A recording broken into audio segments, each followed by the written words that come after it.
Uncuckables. Hello, everyone, and welcome to the Uncuckables for another week. I'm Tim here in prison Melbourne. So is Dave Hiscox, and we're joined by one voluntary prisoner and one new prisoner this week. First, returning to the show for, it's been a long time absent, James Fox Higgins, director of Rational Rise TV.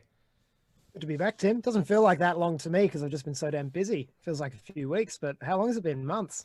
It has been. You've been, well, not just off the air to your audience, but to us as well. The joke is the only time we know that you're back is when we see you on the air. Well, yeah, it's usually quite impulsive when I jump back on, but I'm back on now for at least a weekly show on Fridays, and yeah, hopefully joining you guys more frequently now that things in the boomer tech department seem to have been sorted at my end. That helps. Yeah, no pitter patter rain with your mic now. How refreshing. And what was the actual problem with it? I'm curious. You know what? It's really not worth talking about on the air. It's boomer tech issues, so introduce the others. We've got, as I mentioned, you've been in self prison because you like to be isolated where you are. But we've got the new prisoner that I referenced is my Trad Tasman co-host, Dieuwe Boer from Auckland, because they're back into alert level 3 because it was late on Tuesday night. Now you take us to it. Well, all of a sudden there was a few corona cases and the panic button was hit. Yes. Sorry, I can't breathe with that mask on, so I'll go without it. I can't breathe. Thankfully, they're not compulsory yet, so just very strongly recommended. I've seen in America they've started wearing them in their Zoom calls as well. So I thought, Wisconsin state employees, just in case it comes through the cable. Are they really? Well, they also said when you're having sex with your partner, you should wear a mask as well. Yeah. And if it's tinfoil, it can stop the 5G as well at the same time. So it serves a double function, which is why I'm suggesting the tinfoil ones. But we're not that far yet, thankfully. We started off with we were told it was it started off a few days before this because we were told that we had to buy masks. They told us this late last week. You've got to go and buy masks just in case something happens. You got to go buy masks. And then they started running the COVID ads again. Then they started saying, we're setting up testing stations just in case. We're setting up some testing stations. And then on, late on Tuesday night is when they dropped we're having an emergency press conference and there's 4 new cases. So 4 new cases straight panic! away. Everyone panic! Straight away, Auckland back into level 3, the rest of the country in level 2. Level totally 3 not planned. Totally not planned. 1 month before the election. August surprise. Exactly. So wonderful August surprise for everybody. That was kind of the most expected surprise as well at the same time because they kind of did the whole warm up and got everyone ready for it. So level 3 means anyone who can work from home has to work from home. All businesses have to be contactless. There are police and army checkpoints, 9 different checkpoints at places in and out of Auckland, and those are the main things. So. With I've got a question for you. When they say you have to go and buy masks, like legit, is it like compulsory to go and purchase them?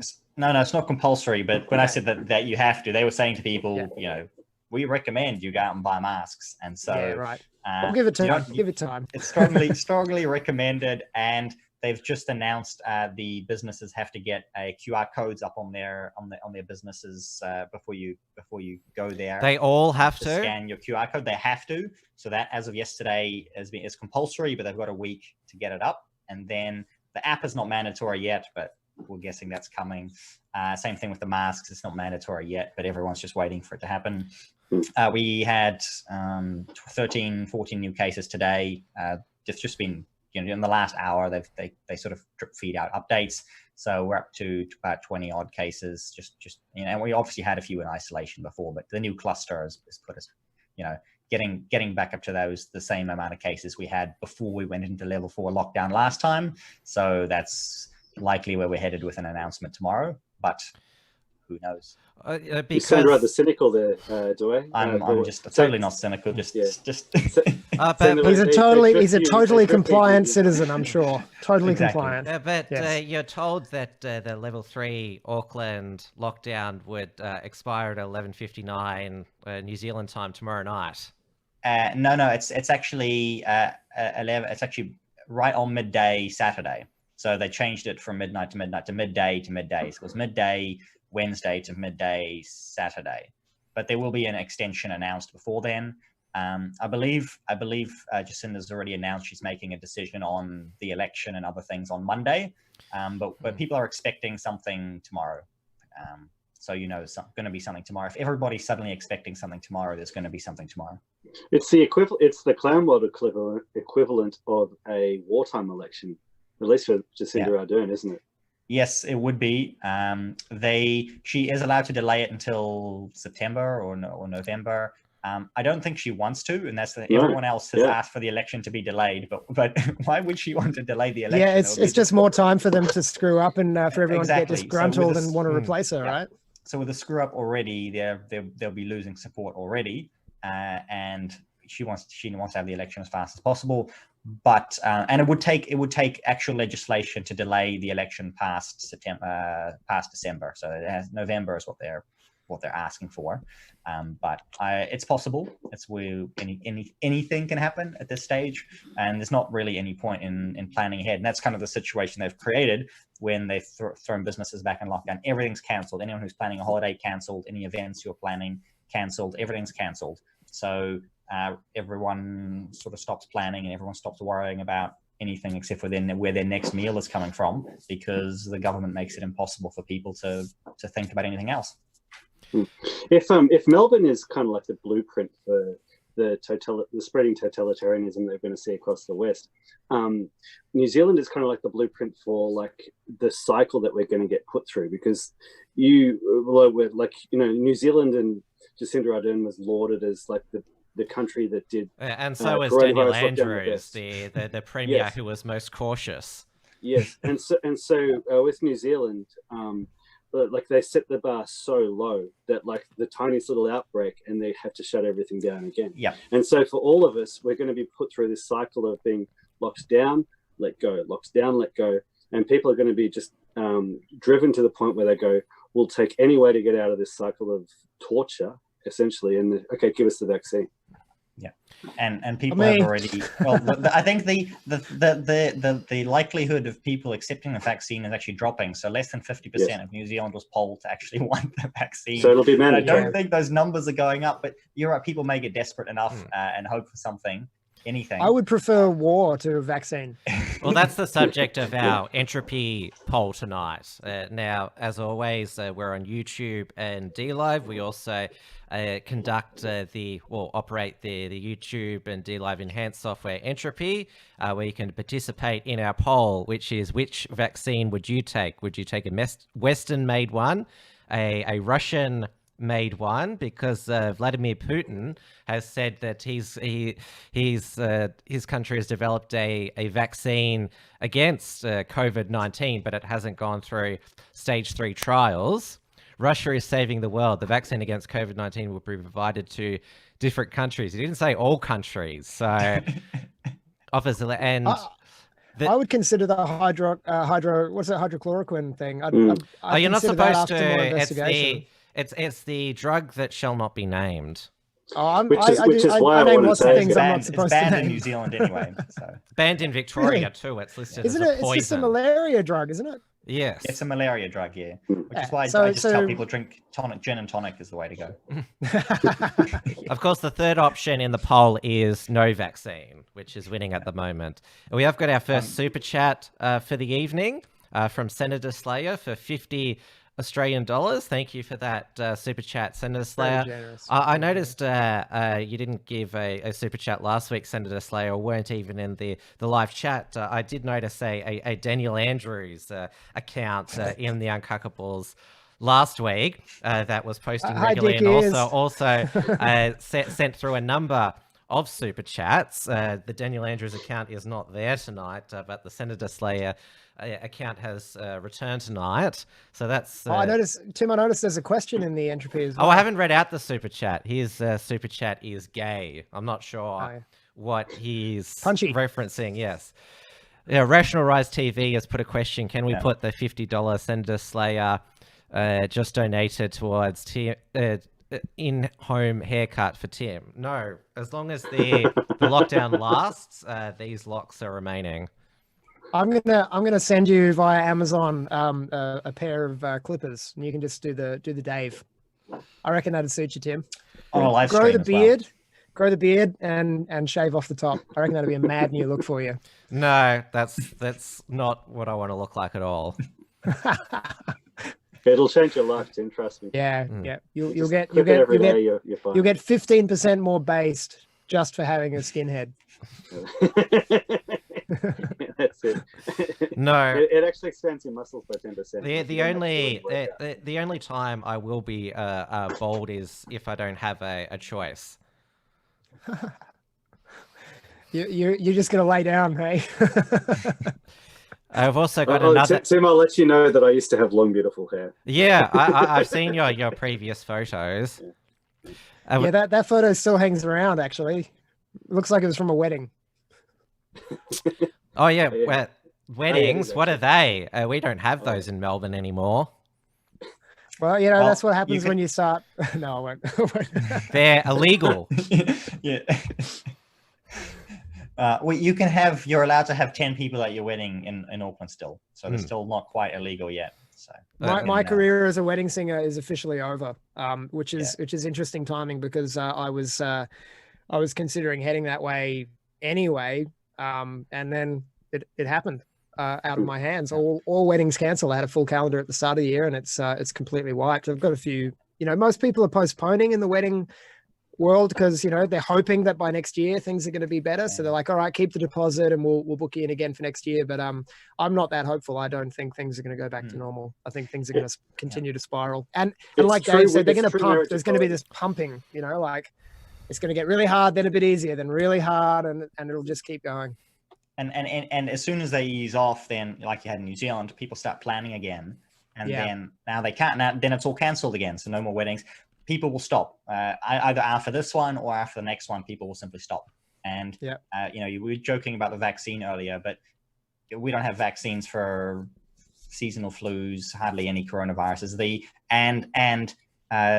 Usually they take, you know, at least one that works would take, you know, a decade to develop.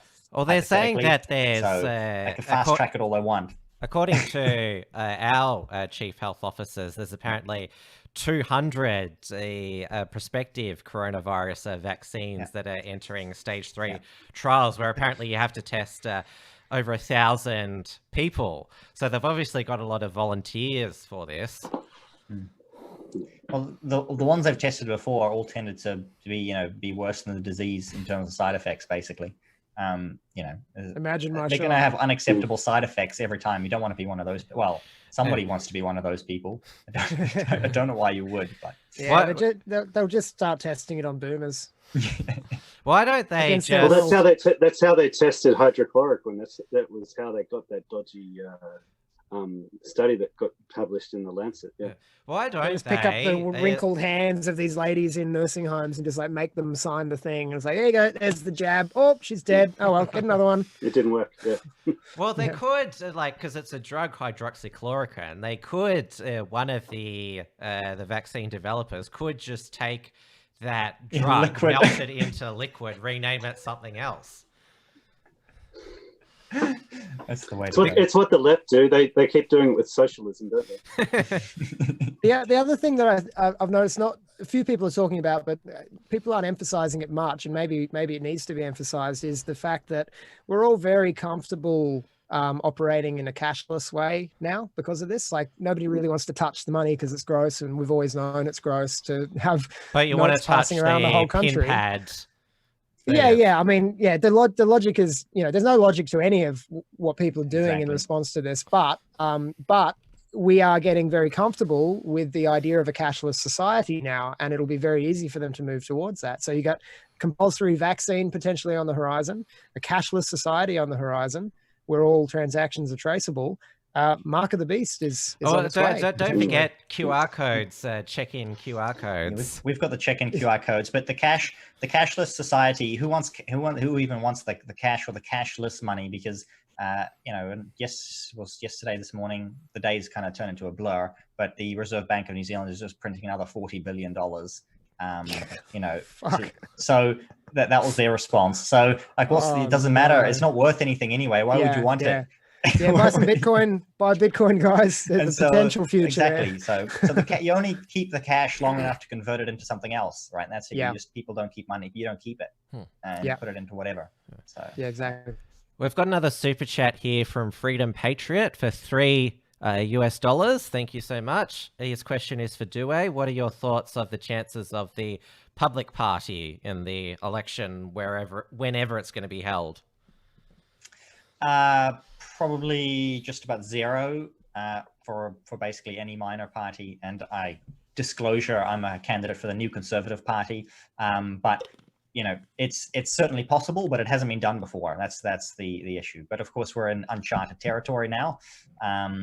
But they themselves, public parties not registered. They're part of they're under the advance banner. So people who want to vote for the public party can't. They'd have to know that they have to vote for a different party to get the one that they're thinking in, because they're not registered on the ballot.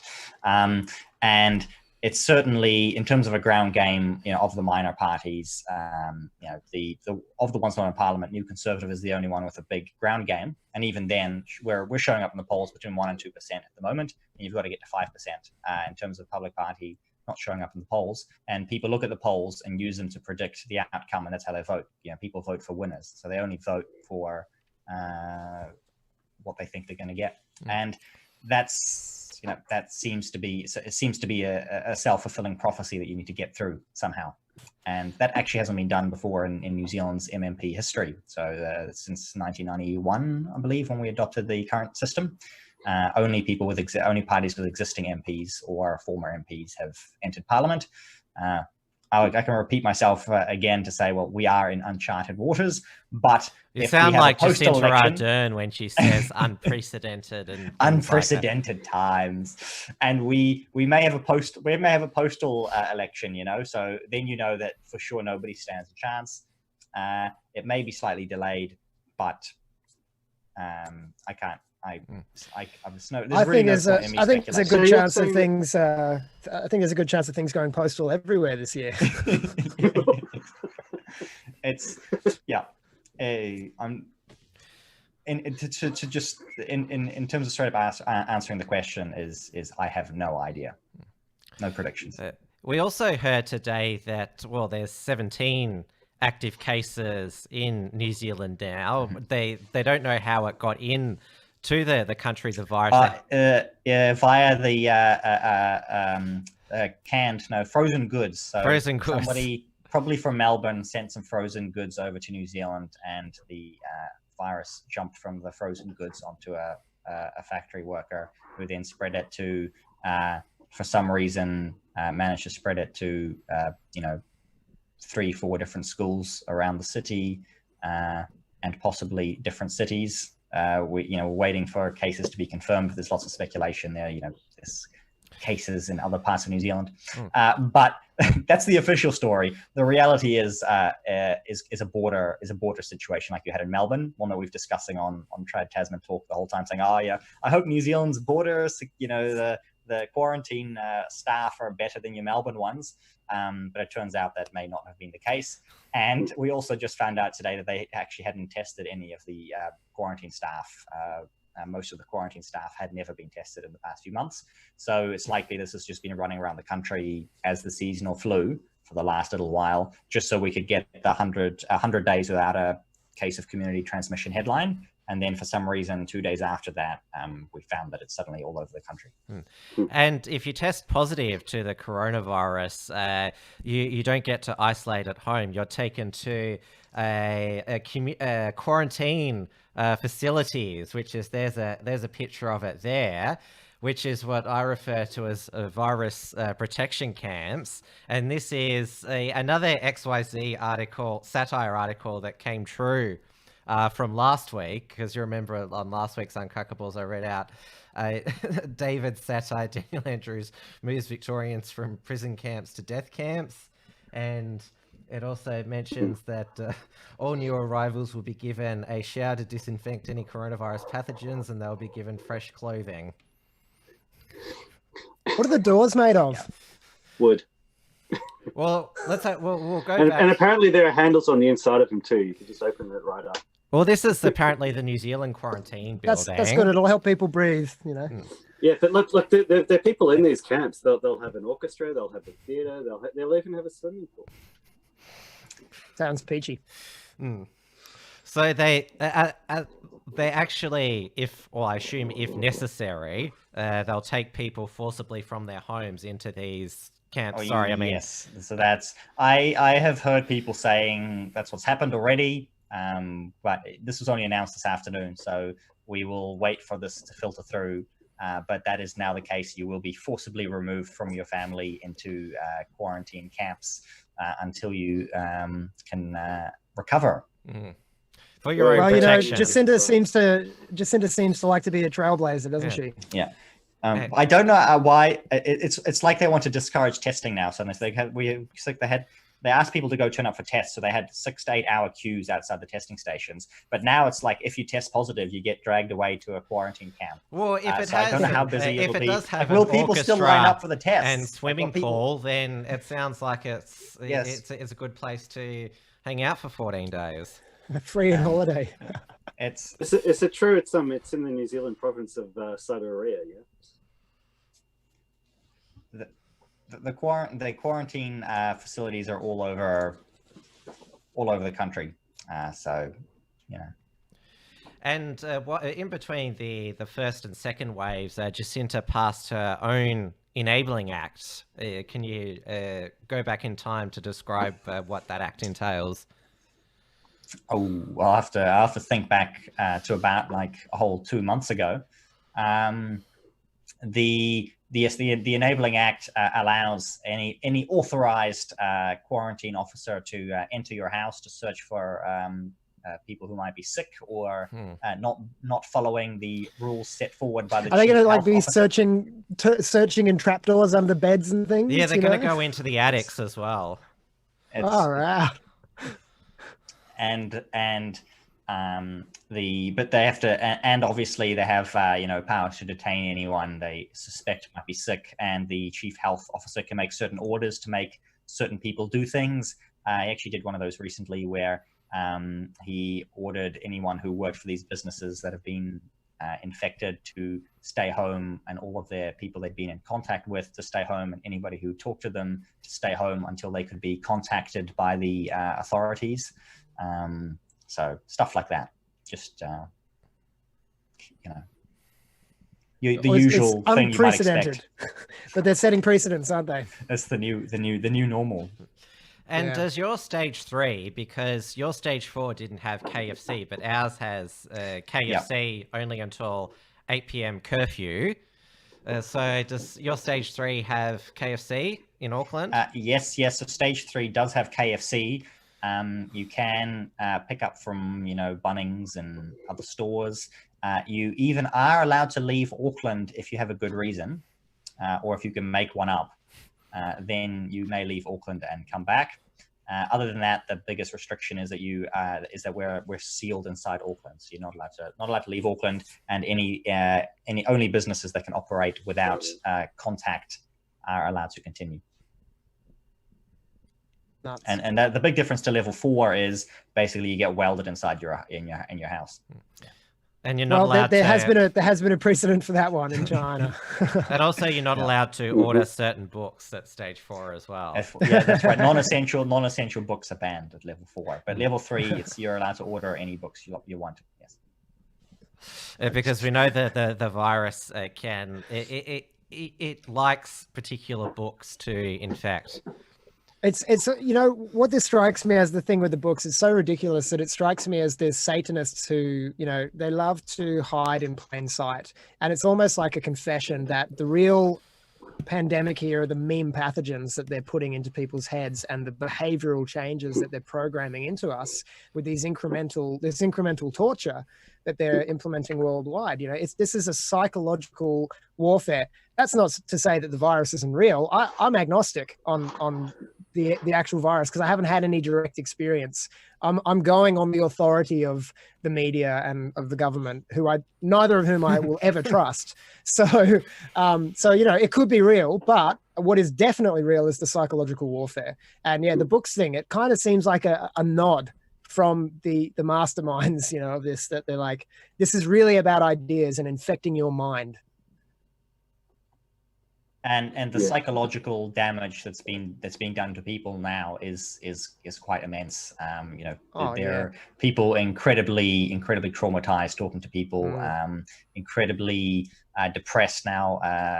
Just you know, the past few days, because you know, they have suddenly had their all their plans gone, and they experienced level 4 before last time, and they know it's coming this time, so they know they're going to relive that all over again. And the first time it was new, it was novel, but now they know what it was like. Yeah, now that's what it's like here in Melbourne as well.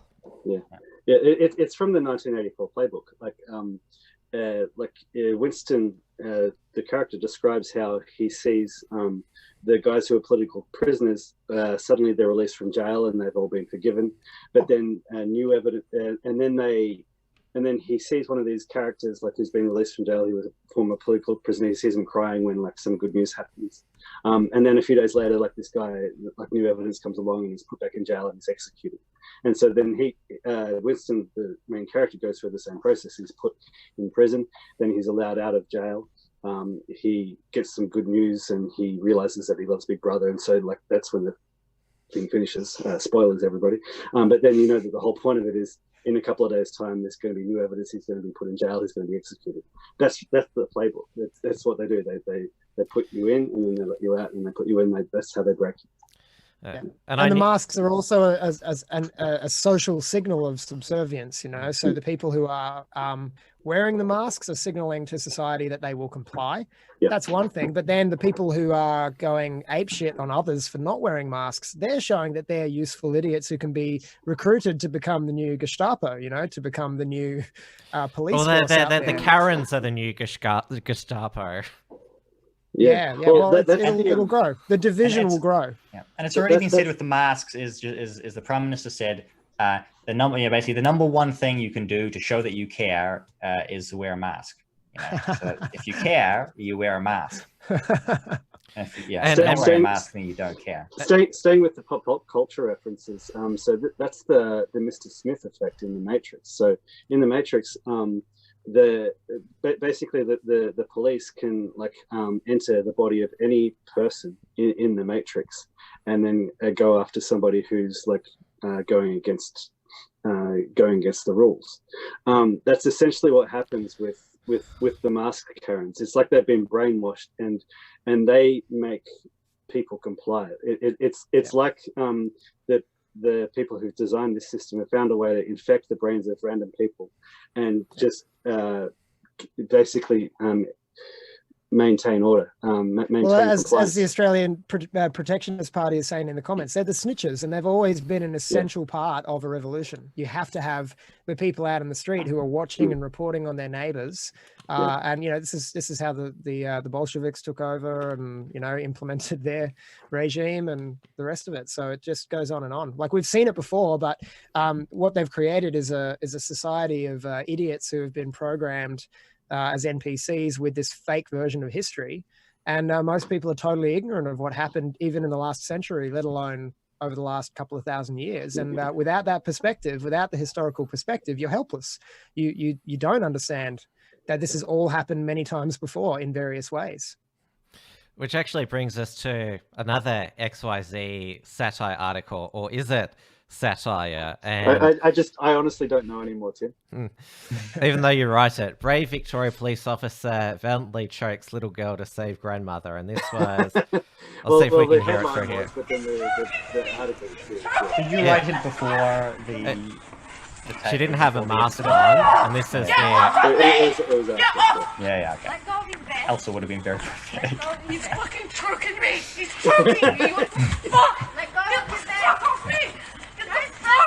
But it's difficult to write satire these days, I know, because it's guaranteed to come through very, very quickly. So. Well, you literally just think, okay, like, what's the pattern here? Where is this headed? Like, you literally look at a graph and you say, okay, the curve is going to go here. So I just played the footage there for our audience. You were talking over it. Oh, so fucking brutal. Look at that guy. Look at that piece of shit. Look at the way he's holding her by the throat. Like, I mean, I was saying to you off the air before, Tim, I don't know anything about this girl or the context. She could be a crazy little Antifa chick or whatever, but it doesn't matter. Yeah, but you're choking her. There's a man on a guy. There's a man on a girl. There's a man on a... back up there. And he's just absolutely overdoing it, completely overdoing it. That guy has to be fired if he hasn't already, and has to go to court and be punished for that. He's before the Victoria Police Professional Standards Committee at the moment, but she didn't say the magic words, which was "I can't breathe." She said, "You're choking me," but she didn't say. Well, let's go to. She didn't have the magic person of color DNA either. That would have made everyone pay attention. But she's a woman, and he's an old white graying dude. Yeah, and that's the key point here, isn't it? Like, the media has a way of defining reality as it actually happens for us. Like, if she was black, they would have screamed blue murder. But because she's white, like, they've actually come out with they've actually come out doxing her. They've found a post by one of her friends saying, "Oh, we drove 45 kilometers away to get some fresh air." So they're actually going after them and trying to make them look bad now. So hang on, why does it look bad? Why does it look bad to drive and get fresh air? So the friend who actually filmed her being brutalized by the police officer, they got onto his social media, I think it's him, and they went through his posts and they found a post of him saying, "Oh, we drove another 40 kilometers outside of our 5-kilometer limit just to get some fresh air." So they're painting a picture of them as being flouters of the law. Non-compliant citizens. How terrible. Exactly. And I noticed some 2 months ago Black Lives Matter supporters who are actually cheering this on. Yeah, okay. There you go. Yeah, this is it. They don't give a fuck because she's white, you know? I mean, it's about saving lives. That's the thing. It's so this saving is grandma. Yeah, this is the whole the narrow focus on COVID that it's supposed to be about.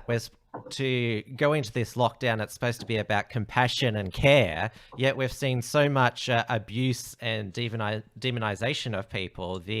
Probably the worst was the doxing of that Eve Black who went past the border checkpoint, her profession as a stripper and exotic dancer. They splashed that all over. I don't know that story. Is there any more that I need to know to understand that story? Eve Black was the girl who filmed herself talking her way through a checkpoint on the border. Okay. Yes. And so then the media demonized her, and then like a few days later, the police she tried to do the same thing, but the police broke her window and pulled her out of her car.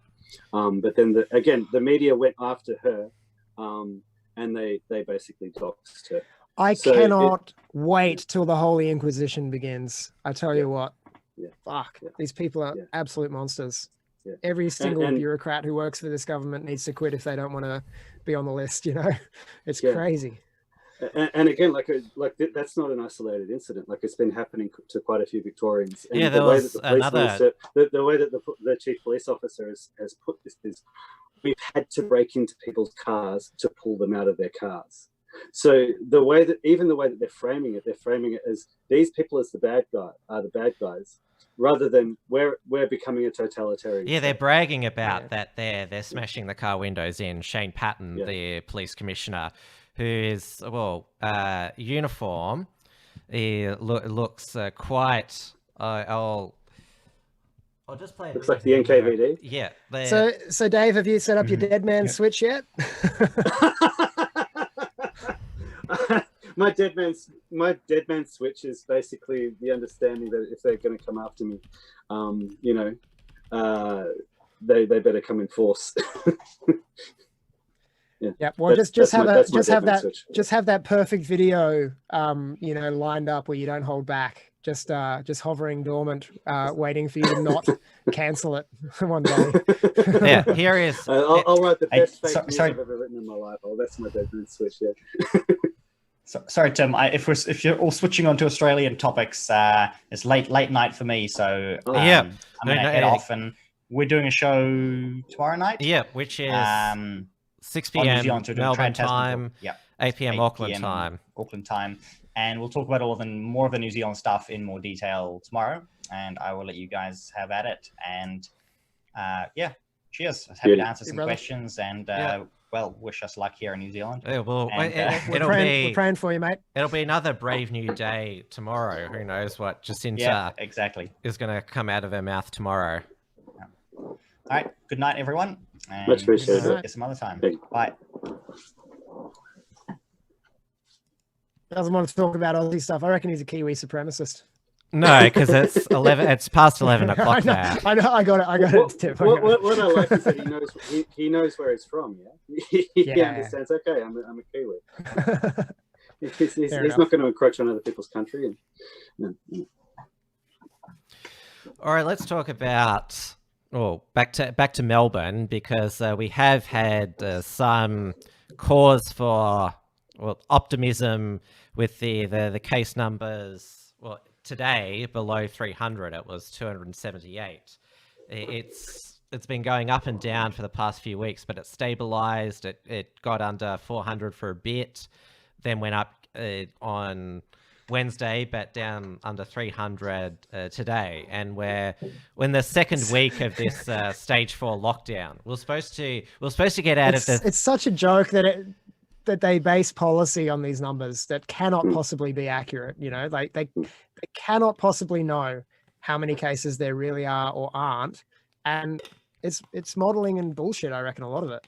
Absolutely. But they still report these numbers as though they're hard facts on which we could base policy. It's nonsense. Dan Andrews needed some good news today, didn't he? Yeah. Well, he had nearly I'd say a breakdown on the air, on the podium the other day when he was asked by one of the journalists at his daily press conference about one of the ICU. I can't remember if it was a doctor or a nurse, but it worked like something like a 12, 14-hour shift. So a genuine hero to be celebrated. This is what he was asked. Why are parking ticket inspectors allowed to work during stage 4? Well, firstly, let me follow up on that matter. I'm sure. Well, let me follow up on that matter. But you nearly saw him just melt down there.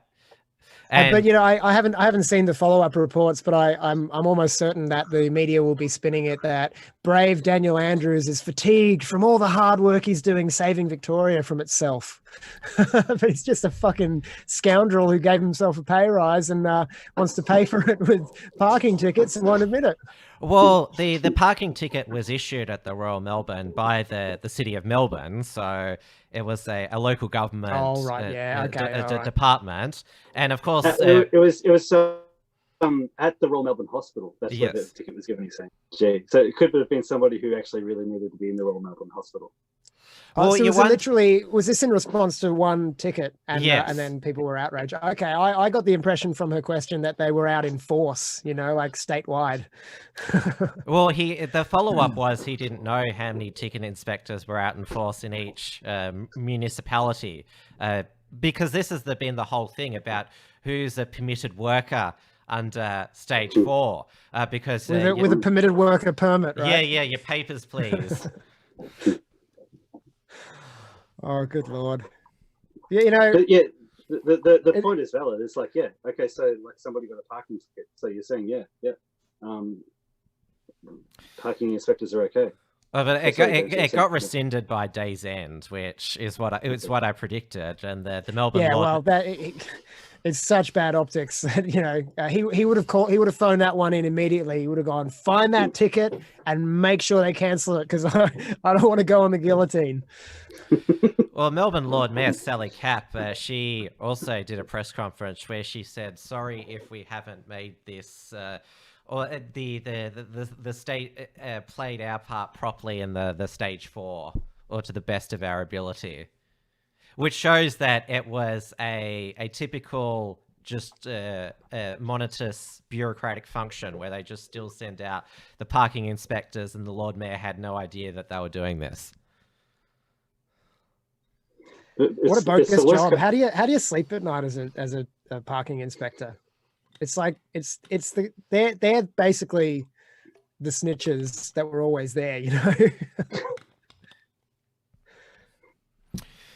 That was on the Wednesday's press conference. Today, Dan Andrews again was grilled about whether he knocked back Australian Defence Force assistance for the hotel quarantine, because the federal minister in charge, Linda Reynolds, and the ADF itself had issued a statement saying, yes, we were told that we were not required, and Andrews is saying, no, they weren't.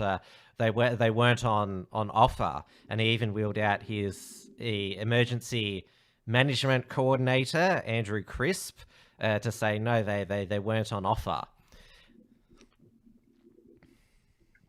Which is because we know the story now that it was the Department of Jobs. They procured the security contracts, but it was up to the Department of Health and Human Services to actually implement infection control. So one department was in charge of hiring the security, another department was in charge of infection control. So he's trying to play the department game a little bit here, isn't he? Like he's trying to say that he wasn't informed, he didn't know.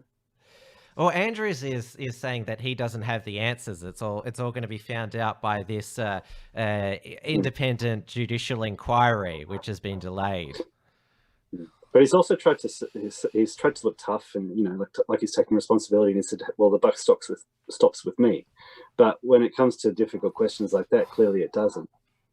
Well, he says he doesn't know the answers. Yeah, that's what he's. Yeah, very convenient.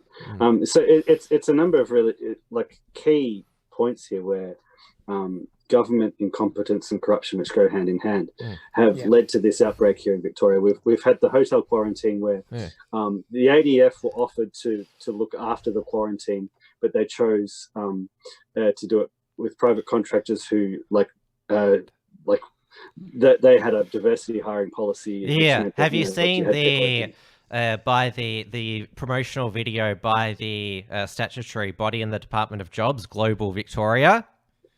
No, I haven't. I'll play it now. Does it turn the diversity up to 11? Yeah, I played it last night on my Wilms Front program, but it's definitely worth playing again for this audience here. So just bring it up now. I'm really pleased to say that we were able to really mobilise our staff who have extensive experience in stakeholder management and dealing with people with different backgrounds and running major events. And we've been thinking about this as a one massive inbound super trade mission, which just keeps rolling. And so it's been a really exciting project. I might do a shout out to the team who yesterday were driving and buying lots of boxes of dates. Today marks the first day of Ramadan, and so we wanted to make sure that those 250 people that we have quarantined can pay respect and do practice their religion with our support. Welcome to Logistics. Hey, these are delivery of toys about to go out to all the 15 different sites. Toys. Lots of toys for all the hotels. Life is fairly busy at the moment. We are soon to finish the exit process of 212 people that have just completed their 14-day quarantine holiday experience. An Easter released from isolation, treating these travellers to fresh air for the first time in 14 days. They were gifted treats from Cadbury and packed into taxis paid for by the Premier. That laugh is from the Ramadan thing. Anyway. So it's basically those reports that we saw in video form now. Well, video evidence there. Yeah, exactly. So yeah, we've had like that just circus with the hotel quarantine. We've had the Cedar Meets who, you know, they were linked to the Labour Party. We've had the Black Lives Matter illegal gathering, which is allowed to go ahead. And we've got the bizarre policies going on in the aged care homes as well, which that's kind of where I segued into in my article about the brave copper who valiantly choked the little girl in public. So like the last part of the headline was to save grandma, and so the point I'm making with all of this is that like ultimately this is the reason why they're saying we have to shut down the entire economy, like not just our economy but the world economy. It's we've been given that sort of guilt trip, like you don't want to kill grandma. Save the boomers! Would somebody think of the boomers? Exactly, but like, it's been revealed here that like when people who are in aged care homes, when they've had coronavirus, they've wanted to take them to the hospital where they actually have the ICU beds, and like these beds, like they've been kept clear for just such an occasion, just when they get all the old people coming in needing those ICU beds, but they've sent them back into nursing homes and sedated them instead.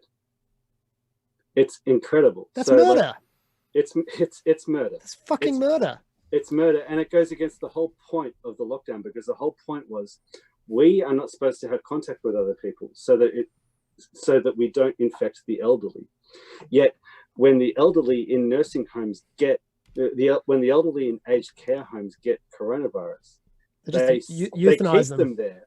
They keep them there so that they can infect the staff, and then they can infect the other people. And it's not like they didn't know this was going to happen, because that's what happened in the United States, in Italy and Spain. Like nursing homes, like they found entire nursing homes where all the people had died and they'd been there for several days. Yeah, we're basically Melbourne's a rerun of Italy and New York, and we won't be the last. The Melbourne second wave, as we're seeing unfold in New Zealand, is not an isolated incident of bad luck.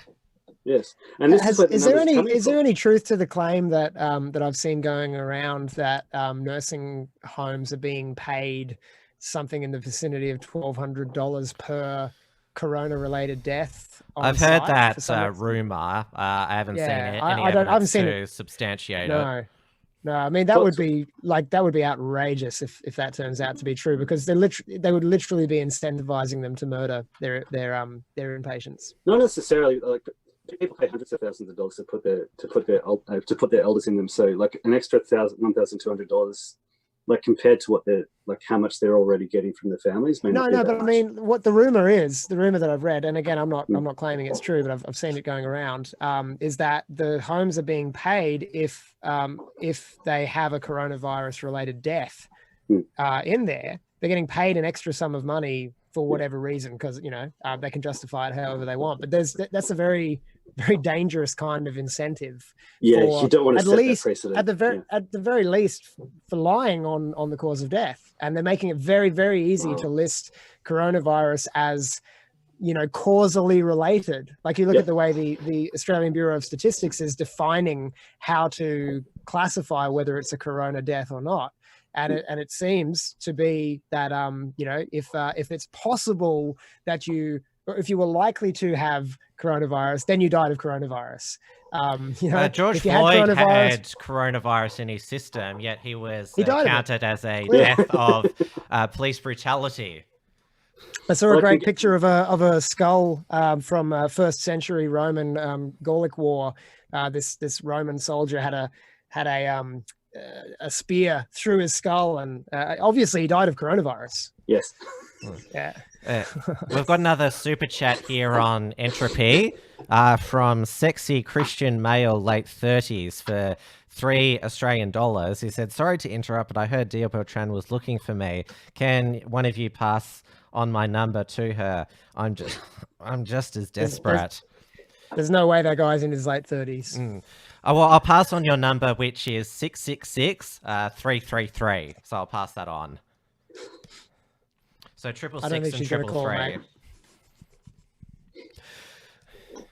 But going on from obviously the fact that it's been allowed to get into the aged care facilities through, because when we were all muzzled, that was around about the same time when in aged care they were all required to wear PPE, and the Aged Care Royal Commission, the federal one, just happens to be having hearings this week where it's revealed they had no COVID safe plan, the aged care system. And it's the same with the healthcare workers that a lot of the aged care workers acquired into the community and then brought it into the nursing homes. And obviously this is caused many nursing homes to go into lockdown, and we've already described the triple whammy where people's loved ones are dying early, dying alone, and not many people allowed at their funeral. Yeah, and it completely undermines the whole point, like the whole point of the worldwide lockdown. If you can't control the entry of this virus into nursing homes, there's no point in even having a lockdown. That's where you actually need the quarantine in the nursing homes to stop it getting into the people who are in the 70s, 80s, and 90s. Because when you look at the stats, they're the ones who are dying, not us. And interestingly, although I'm sure it's only tangentially related, if at all, similar numbers of people in that age group die every year from the flu. Isn't that weird? Yeah. How many people have died from the flu this year? Don't hear much about None, actually. Yeah. I think they might have cured that one. 36 at last count. That was, I think, at the end of last month. There were 3,000 in Australia last year. No, it was 900. Oh, okay. Where did you get that from? 900. Okay, well, I'm off by a factor of 3, but still 900 died from the flu last year. So that's still 3 times as many as have died of 125 Victorians died of the flu last year. We're up to, at the moment, 275 lives lost to coronavirus. So we're already double the Victorian flu. Have they listed the names of every single person who's died of it in any public register? There was a front page of the Herald Sun which had the faces of the victims. Daniel Andrews, 275 of them, because it's not hard to generate in the narrative 150, 200, 300, 500 fake people. It's really easy for the media to just create people and kill them. Every day the age range of the victims and also the gender as well. He only mentions 2 genders, male and female. Yeah, I just think we need to stay really skeptical of every bit of information that comes our way, because it's really not hard to just invent a person and then kill them of coronavirus. It's really not. And especially when the ABS, who obviously are under much more the ABS much more controlled, I would say, by rules and legislation than the media are. But they've made it so fast and loose in how you can classify whether somebody is a corona victim that it's easy to, it'd just be so easy for them to prop up the numbers by factors of, by orders of magnitude if they chose to. Again, I don't know. I couldn't possibly know if that's what they're doing, but I don't trust the governments and I don't trust the media. And why would they not lie to us to generate the fear? We can see how the kind of reporting they're doing is designed to generate more fear and more complicit behavior with the government mandates. So why wouldn't they just go the whole hog and just completely lie and make up fake people? Because this lockdown has significant economic cost and also further human suffering as well, because they care about us, do they, Tim? Well, because the media, as I mentioned last week, they've started to flip now, and the Herald Sun, they covered a story about a teenager in Geelong who committed suicide partly because of the isolation of the lockdown. There's no lockdown death toll. Yeah. Also, one possibility that they wouldn't get everybody's faces together is because people would see that they're all in the 70s, 80s, and 90s, and it would go against the narrative, I guess, that we're all in danger from it.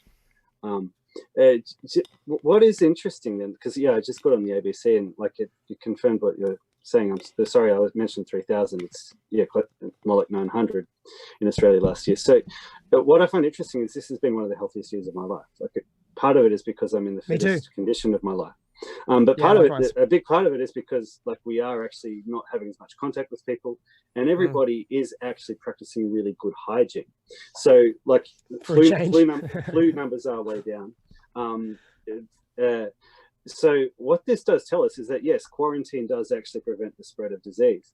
But again, it comes to like the crucial factor is like they haven't actually looked after the aged care sector. That's where they actually needed the quarantine. We could have had an open economy and they could have just quarantined the aged care sector, but they've completely let that go. That's the key node. We've got another super chat here from Jason Jackson Deliveries for $50 US. Thank you so much for that, Jason Jackson. I have a Bible for Dia. I would deliver it, but locked up in Victoria. Can Dia please pick it up from our head office in Elwood? It amazes me how much people want to spend on these little troll comments. Hey, I'm happy to take the money and read it out. Oh, yeah, sure. But it's just, I would not pay $50 to make a dig at someone on a live stream. I'd pay $50 to make an intelligent comment. But potentially, no, I don't think I would actually. I'd just do it for free. Well, obviously that delivery company thinks it's worth it to send good that. Promo for them. Yeah. Speaking of delivery, have you guys been experiencing like total incompetence from Australia Post and every courier? Aren't they normally incompetent? Don't Victoria? But there's Australia Post. Yeah, I certainly agree with that. But there's, it's been astonishing how many parcels are just vanishing at the moment. Yeah, so which is why you're right to question mail-in voting or postal voting, as we call it in Australia.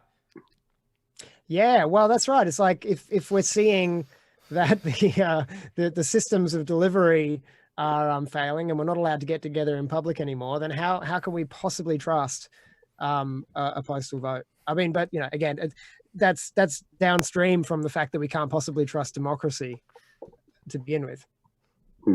And just backing you up, James, there's some information. I probably can't actually say this on air, but there's some information I have from the DHHS that you're right to question their numbers and you're right to question the competence of the entire department. And this is the thing, is that they will try to make it illegal to question the legitimacy and the authority of their narratives, because that's what when we don't trust. Hang on, let me finish, Tim. Hang on, Tim. Let me finish my sentence, mate. When we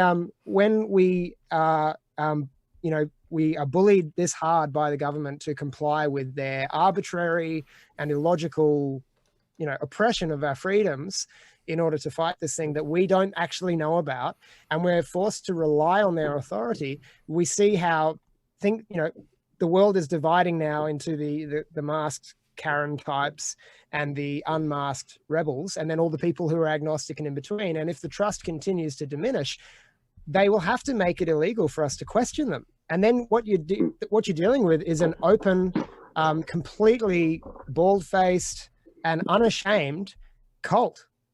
It's a religious cult, and if you question it, then that's blasphemy, and they will punish you for questioning it. But I encourage everyone, never stop questioning the government, never stop questioning the media, never stop doubting them, and absolutely hold them to full account to answer and prove everything they say, because it's not enough to just accept their authority on the face of it. That's how they own you and rule you. That's how you continue to be a slave. Question everything, because there's no harm in asking questions unless you're ruled by totalitarians.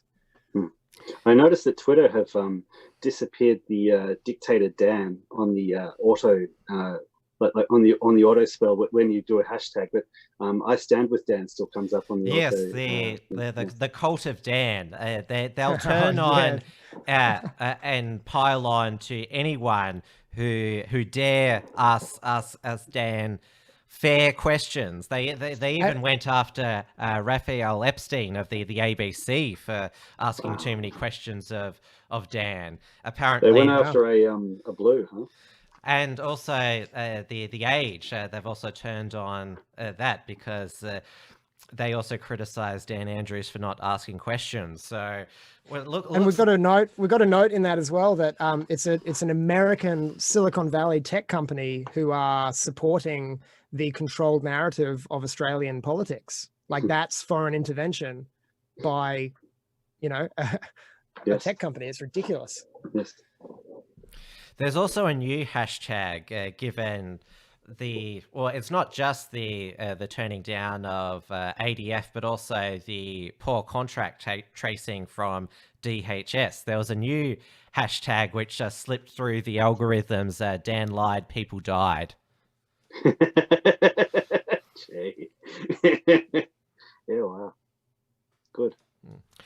Though we did have some other news dropped today that Jenny Mikakos, the health minister, who last week during question time in the Legislative Council, she didn't answer any questions, just said, I'll get back to you with a written answer in a couple of days, and then released some erratic late night Saturday tweets about the pandemic and said, if my efforts weren't enough, I'm sorry. She has now been moved sideways. She is not responsible for quarantine anymore. That's been moved to the Attorney General, Jill Hennessy. So we now have three ministers and departments responsible now. We have Department of Health and Human Services, Department of Jobs, and now the Attorney General's department. It's intriguing because, I know that there was a senior department official who got taken off. I don't know if he lost his job, over the hotel quarantine debacle. So it's interesting that people are starting to get moved around. People's heads are starting to roll.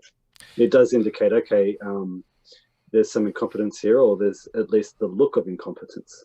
They don't. Yeah. Now there's incompetence as well. Again, it's like Daniel Andrews will get up there and try to deny all of that, but it's like, well, look at your actual actions. We are actually seeing heads roll behind you. Yeah. Well, they lie. I mean, this is it. They have to control the narrative, and they're pathological liars. The people who are in control of this situation. So it's going to get to a point where more and more people wake up to this and realize that they're just being played like fiddles and just being swung around like ragdolls in these lifestyle changes by people who cannot possibly know what they're doing. It's arbitrary, and they are failing to succeed in many ways. This doesn't end any way other than revolution eventually. People are just going to have jack of it and resist en masse. And now the state borders are becoming even more firmer now, with South Australia announcing a hard border closure with Victoria, that those in Victorian border communities on the South Australian border won't be permitted to enter at all. And now there's talk of a hard Queensland border closure, and the people that feed us, the farmers and the truckers, they're saying that these hard border closures, these checkpoints, it's going to be slow to get all that we need to feed Australia. We were talking about the meat shortages due to the 2/3 rule at the abattoirs, but the hard borders mean that things can't get out of Victoria, so the other states are going to have shortages. Yeah, myself and David Hilton, we were talking about this on XYZ about 4 or 5 months ago. It's sort of as the long-term consequence of what's going on. It's interesting that Scott Morrison was getting up there and saying, look, we're not going to run out of food. We produce enough food for 3 Australias. But you look what happens when you have these disruptions to the supply lines. and you just have these rolling lockdowns and lockdowns opening up again. There's no good having all that food if you can't get it. Exactly, and if you reduce the capacity of abattoirs, then they can't process as much cattle to be killed. So what happens the next year? The farmers don't have as much stock, and so you have a reduction in stock numbers from year to year, and that's going to affect long-term food supply. And you notice that the mainstream media, I think Channel 9, are already onto it and doing these cheerful promos of all the fake soy meat products that are on the shelves, like a healthy alternative. They haven't asked us to eat bugs yet. They haven't done the bug demonstration. Yeah, it'll come. Yet. It'll come. Give it It'll time. come. Give it time. Yeah, And absolutely. with these border closures, there's only one madman, or should I say fat man, who looks like stopping it, and that's Clive Palmer now with his border challenge to the WA hard border. It's before the federal court. At the moment, it'll go to the High Court. He has a good chance of winning. But now, got some balls, that guy. But now, since the WA Premier Mark McGowan called him an enemy of the state, he's now suing the state for $30 billion over a mine in 2012 that didn't get approved. So the WA Parliament is pushing through some emergency anti-Clive legislation in, which is to basically make his legal challenge invalid. And the legislation says the rules known as the rules of natural justice, including any duty of procedural fairness, do not apply to or in relation to any conduct of the state that is or connected with a disputed matter. My take on what? My take on Clive is that he's neither good nor bad. He's not a good person. He's not an evil person.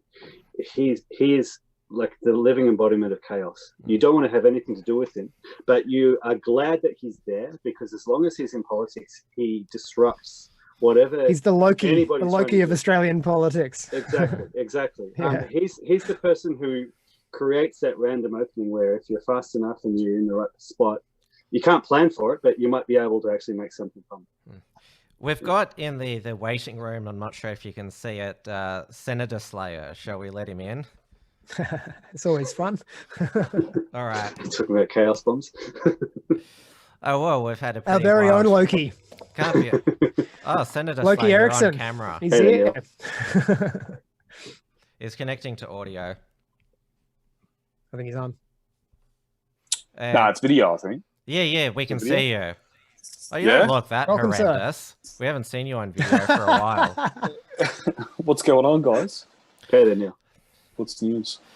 Oh, we're just discussing Madman Clive's We'll border challenge. We'll start over. We'll just start over. You can have these here. We're just about to head over to the US now, because Joe Biden finally announced his running mate, and he indicated that he was going to pick a woman of color, and he has in Californian Senator Kamala Harris. I think it's pronounced Kamala, believe it or not. Whatever. It's weird. Kamala. It's like Pamela with a K. I like that he said person of color rather than African American. No, it's a woman of color. Woman of color. Yeah, that's right. Because if someone tries to say she's an African American, she's a fake African American. She's also a fake American. I've got on Wikipedia before. So yeah, you're saying. I was just gonna say they definitely want vagina in the White House, but not pink vagina. Yeah. Because if she, they're all pink on the inside apparently. Yeah. So I wouldn't know. Not from what I was saying. That's what I said apparently. So this is from Kamala Harris's Wikipedia page. So Kamala Devi Harris was born October 29, 1964 in Oakland, California. So she was born in the US. Her mother, Shyamala Gopalan, was a Shyamala. Okay, thank you. Shyamala and Kamala. Shyamala, there we go. That's it.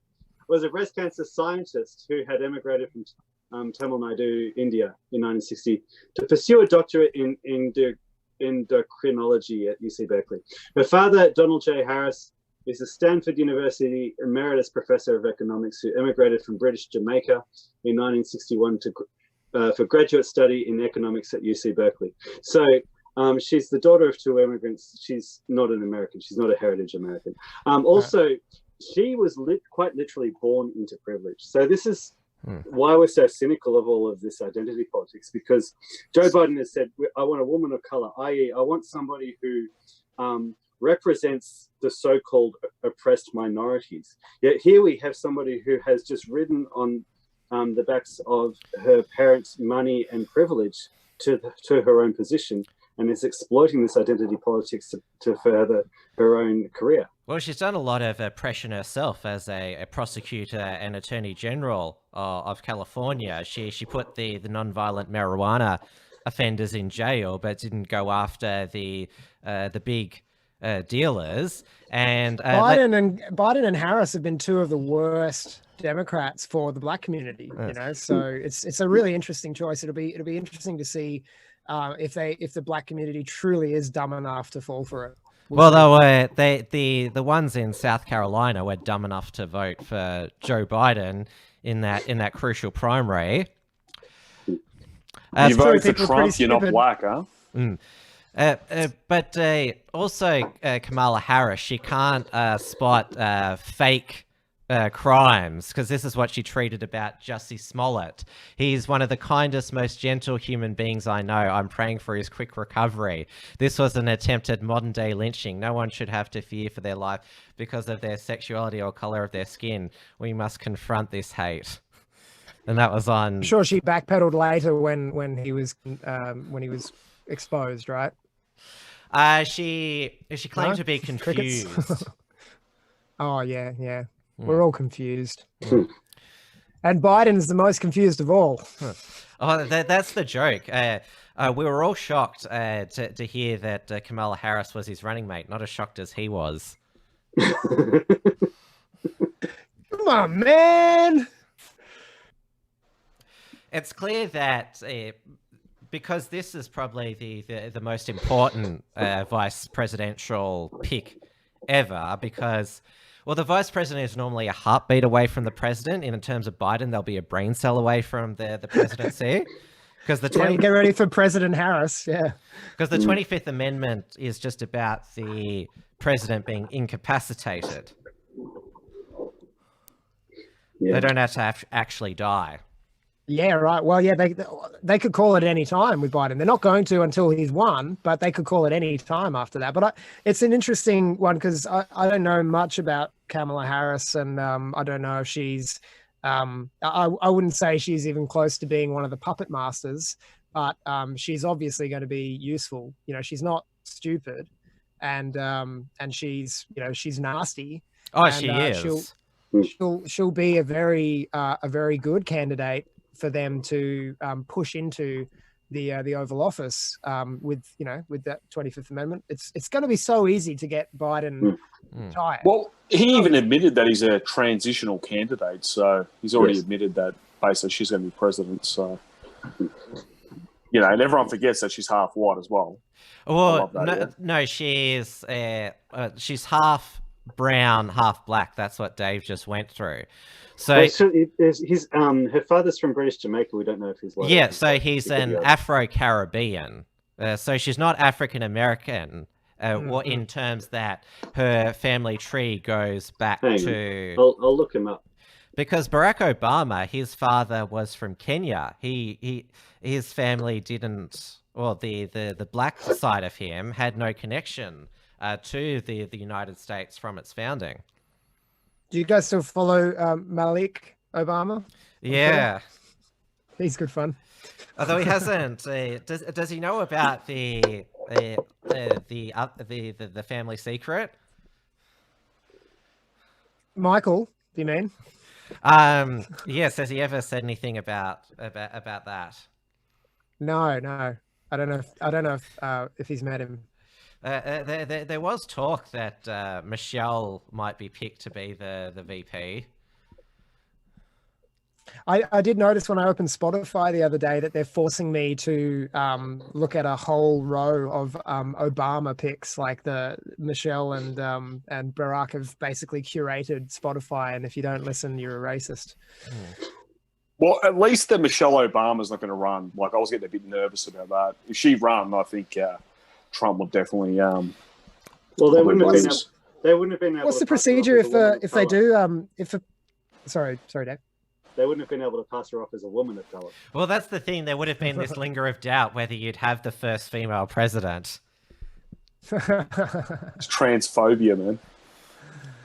That'll be we down know the we've already had track. the first gay president, so they can drop that one before they even get going. Yeah, There's that's already what been one Joan Rivers homosexual, at least. blurted out 2 months before she died. Yeah. No, I don't. What's his I don't name? mean, Michael? Is it Barack. Michael?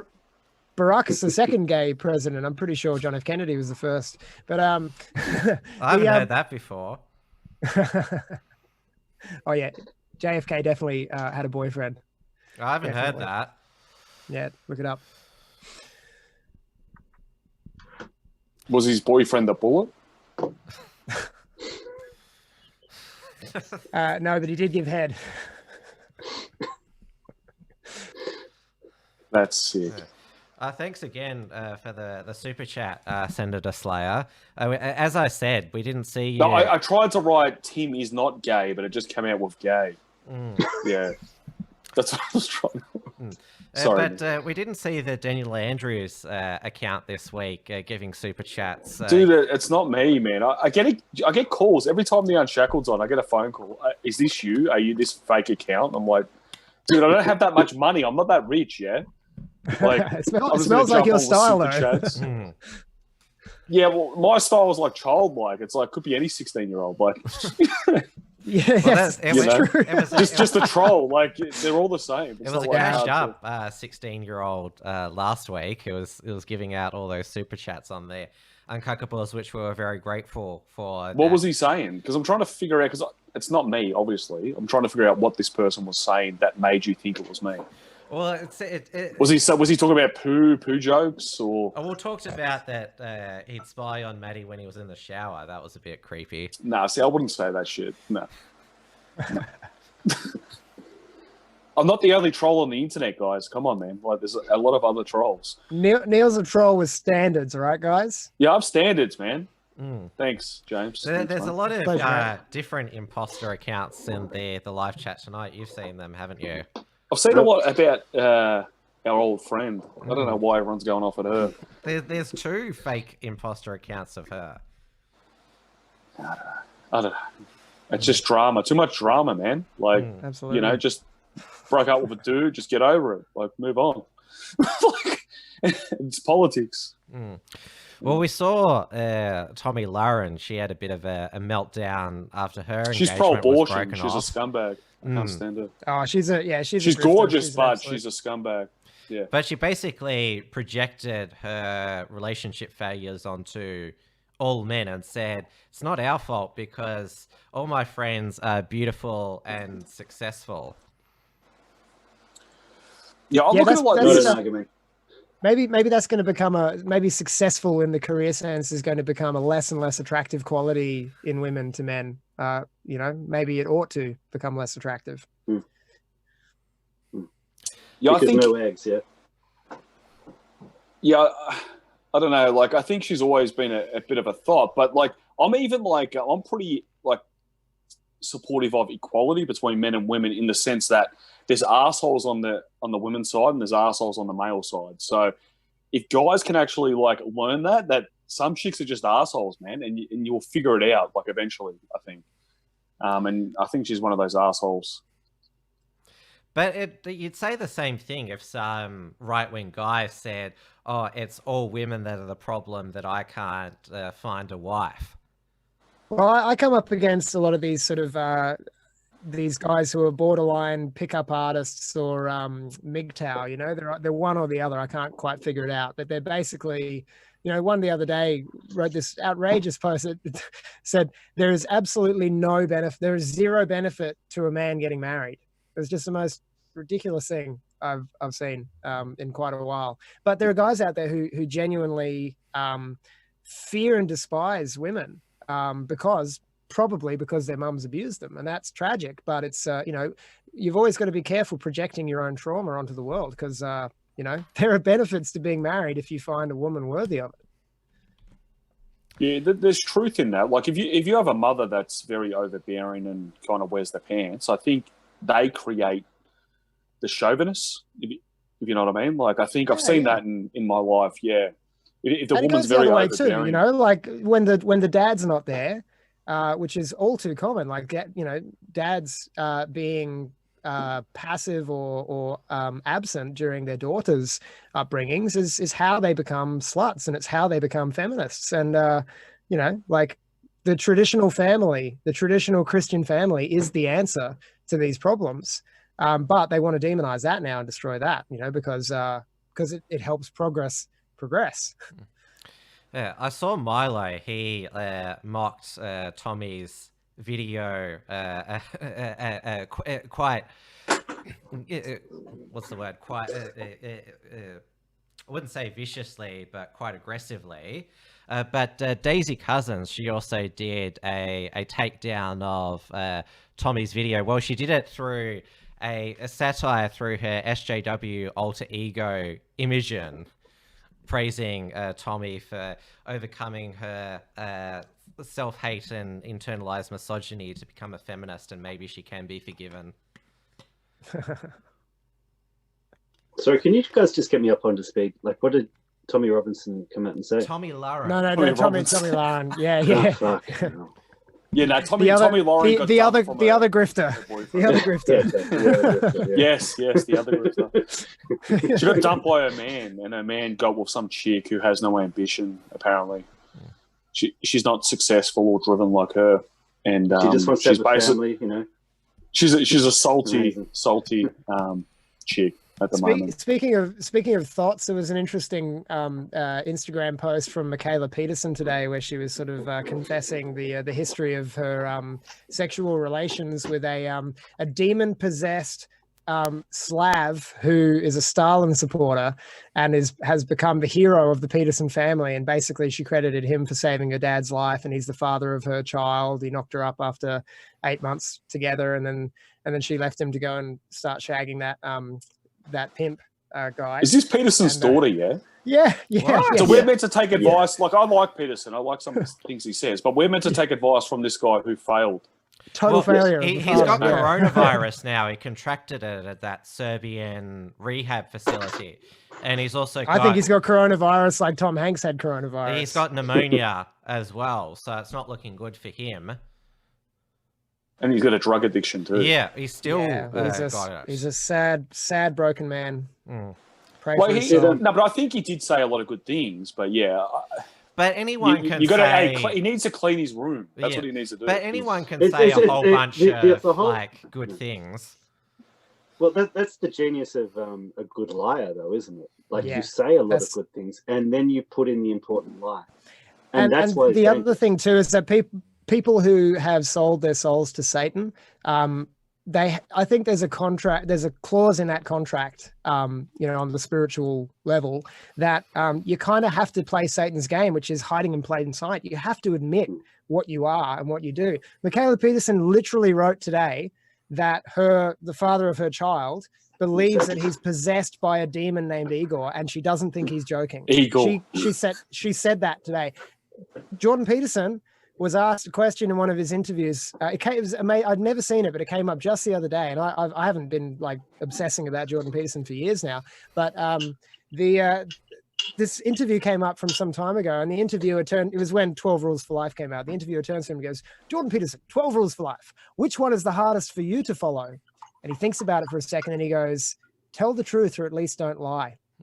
And all of the people in this panel were like surprised. How hard is it to tell the truth? Is it really that hard? And then he starts speaking in the general, projecting his pathological lies onto the whole world and going, it's difficult for everyone to tell the truth. It's like, fuck, no, Jordan Peterson, it's not difficult to tell the truth. If you're not sure, you say, I don't know.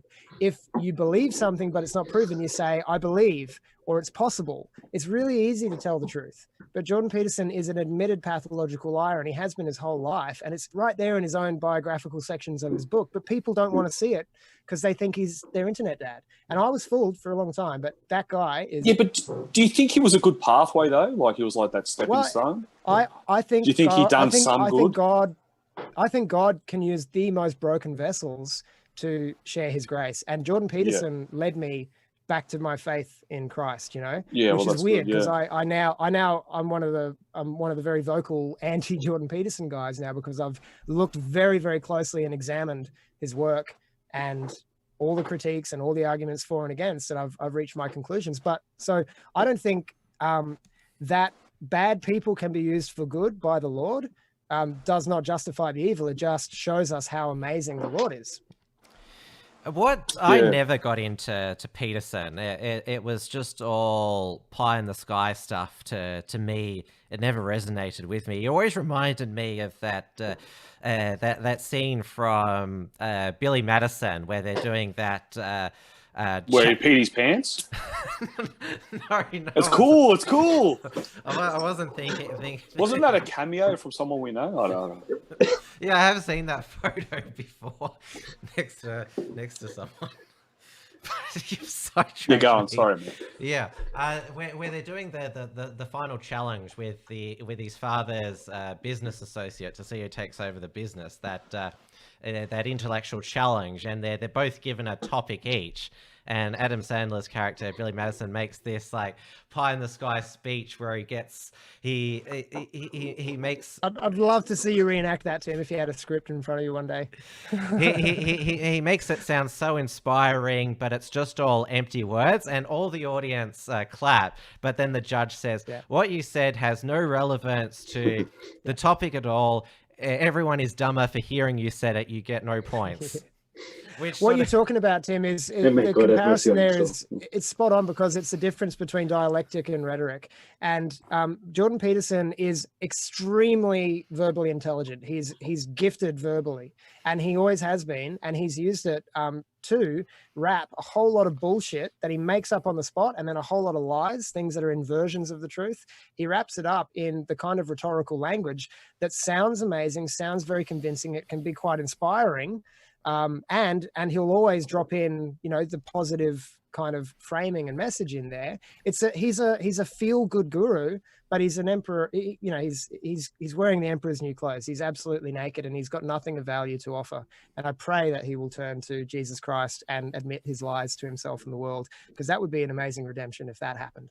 But I'm not holding my breath on it. Hey, while we've got James on, I don't want to get all religious, Tim.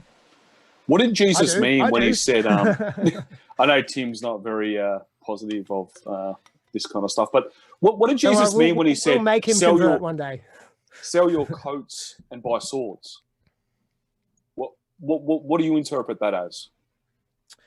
Well, he was sending the apostles out to, if I'm not mistaken, that was when he sent the apostles out to start sharing the gospel before he'd actually been crucified, and he was saying, to prepare for battle. I mean, this is a spiritual battle, and the pacifist mummy Jesus that the Protestant, evangelical world has created in modernity is a false Jesus. He was he was a warrior, and he is the king who is going to come back and slay his enemies. Like, Jesus is not a nice guy.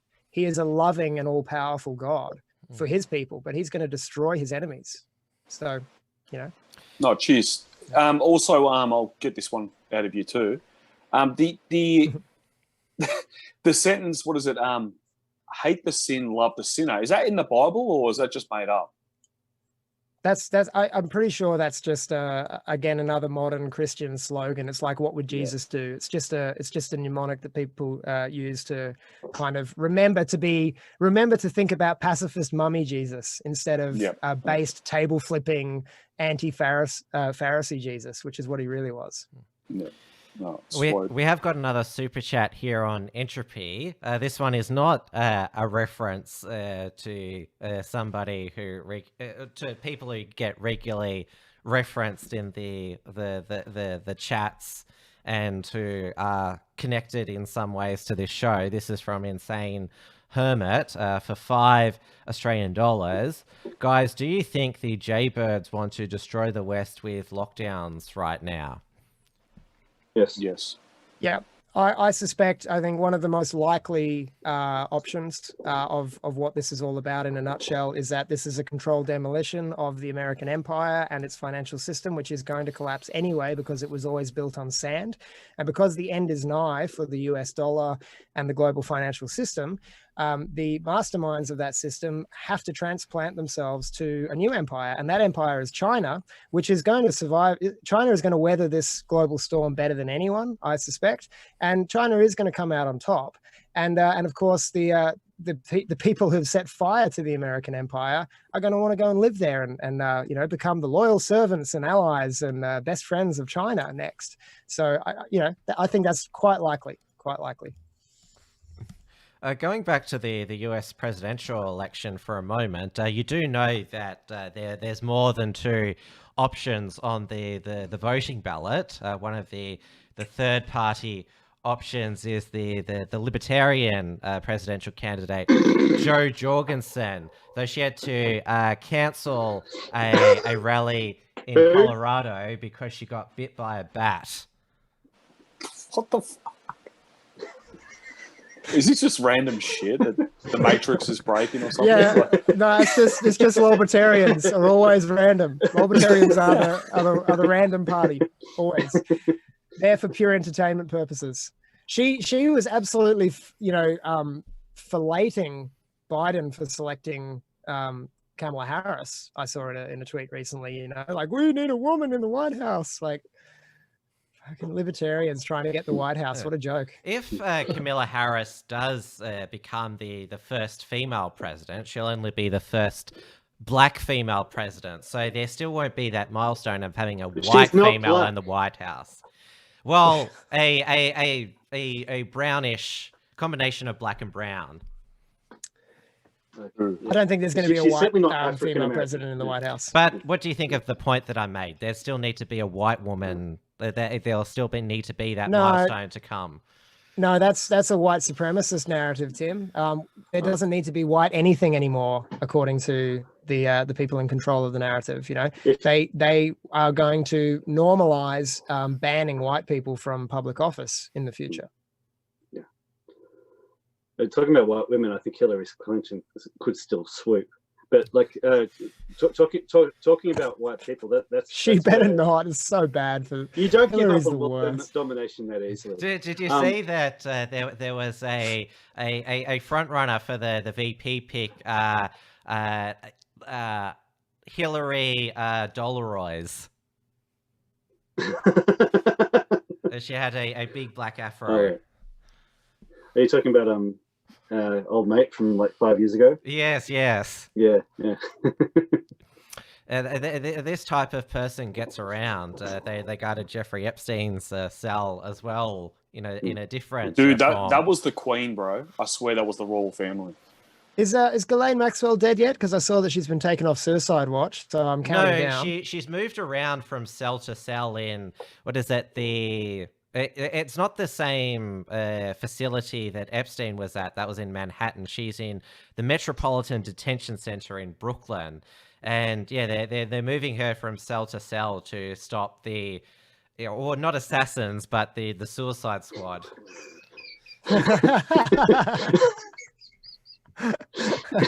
you know. I don't get too much into it, but you know, she was his Israeli handler, yeah.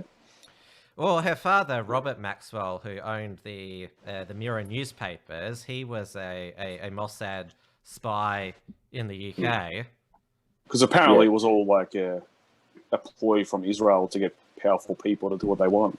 Well, that's the theory that's gained the most traction. I noticed that in the Netflix series, it's just all it just focuses on their actions rather than, you know, who was behind it. Yeah, and that chick that they interviewed, what was she taking pictures of her sisters, like underage sisters, and that was all weird, that whole doco. Yeah. Ghislaine basically, she made Jeffrey Epstein. Like, yeah, she was her, you know, she was. But behind every great man, there's a great woman, as they've been telling us for all these years. He went from high school math teacher to making lots of money on Wall Street, more than anyone's ever made before. Yeah. All he had to do was have absolutely no morals whatsoever and be a total sellout to, Satan. Exactly. Robert Maxwell, he was actually given like a military funeral in Israel as well. Yeah. And that's the thing which what's been amazing about all of this is that they've been able to keep the lie out of the papers. Like they've been able to frame it as a kind of Me Too kind of thing. Ghislaine has even tried to sort of claim like that she was like under Epstein's spell and like he was abusive to her. Like she was basically his mom. She looked after him. It's always the same fucking game. She was his watcher. Yeah. Me Too in the past week has now reached men and the AFL now. Did you hear about it's your club? The groping? Your club, Neil Richmond. Just before the... Oh, Richmond. Just before the AFL, let me just build one more thing on this thing with Ghislaine. So, like, this is the reason why politicians get into power, saying one thing, and then they get into power and they say another. This is how Israel controls the world. They were like one of the key nodes in getting dirt on people who wanted entry into power. The only way you get entry into power is if you allow yourself to have this compromising information so that people with real power can control you. And then that's how they basically pull the puppet strings. They're the people who get people in to be the puppets, basically. These are the same people that faked Australian passports to go and assassinate their enemy in Palestine. And they're the same people who were spying on us in shopping centres with those little RC aeroplanes. Do you remember? Yeah. I remember the fake passport. This was the main non-coronavirus scandal of the past week. This is the 9 World of Sports headline. AFL World condemns juvenile player groping incidents after Richmond scandal. So it was, you can see the footage here that 2 of the Richmond players grabbed both the penis and the butt of one of the South Sudanese players, Moboy Joel. The offending players were Nick Valstoen and Jaden Short.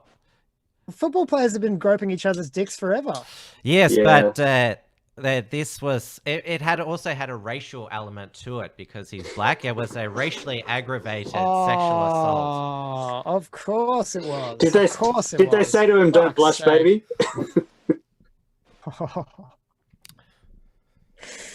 Oh man, of all the things to not care about. Hey? And it was noticed not by an actual AFL reporter, but by the political editor of Network 10, Hugh Remington. Remington? Yes. That took a second to sink in. But it penetrated eventually.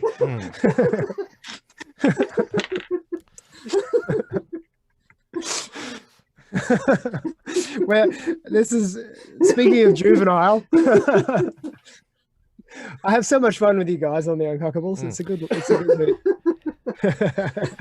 Neil, have you heard of these players before? Are they much good?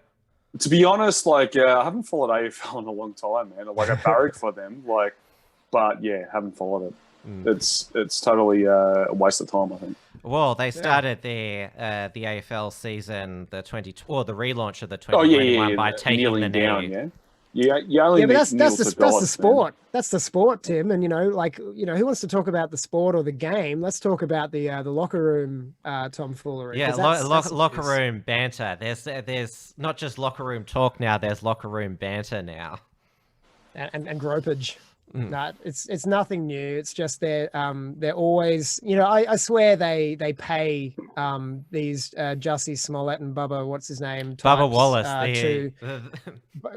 We'll just call him Bubba Smollett for short, just to make it simple, because it's basically the same person. But they pay these guys to they pay them book deals and stuff. They'll sign them a fucking book deal in advance to tell their made up sob story, because it gaslights the race war that they're trying to trigger. And I'd say this is probably just another instance of the same thing. We've got another super chat here on Entropy from the Versace Cowboy for Australian $3.33, 333. A question for Neil. Any truth to the rumours you were the work experience kid at Triple M that had to clean up the piss after a graveyard shift with Piss Pants Peter Grace? No, I think that was my cousin that did that. But I do remember a true story, and I'll tell this story again because it needs to be told many times. Story time with Neil. Story time. I used to drink at a pub in Richmond, and I used to drink with Mick Malloy. He used to it's the local pub near my old house, and I used to drink with him. And he told me a crazy story. Like I was telling him, this guy Peter Grace, he's giving us kind of shit. He's like, "Oh, Triple P." I'm like, "Yeah, Triple P. That's what we call him." He's like, "Yeah, Piss Pants Pete." He goes, he used to work at the radio station. He never really they didn't really pay him. He was on like a what is it called? You know what like people are learning? What is that called? Work placement? Nah, there's like an American word for it. No, it's like you kind of work at a place just to get experience. An intern. That's it. That's it, Dave. He was an intern, and he was like editing like audio, like jokes, and Mick Malloy goes, "We make the content, like the funny stuff, and he just cuts it up like a slave." And I said, "Oh, that's funny." He goes, "Yeah, but we used to call him Triple P because when we used to go in the back room, he used to like reek like urine." I said, "No, you're joking." He's like, no, serious. He goes, "We had some other interns that come out and they were like horrified. Their faces were white. And they come out and he's like, 'What's wrong with you?' And they go, 'Oh, that Pete, he's pissing all over the fucking equipment and shit.'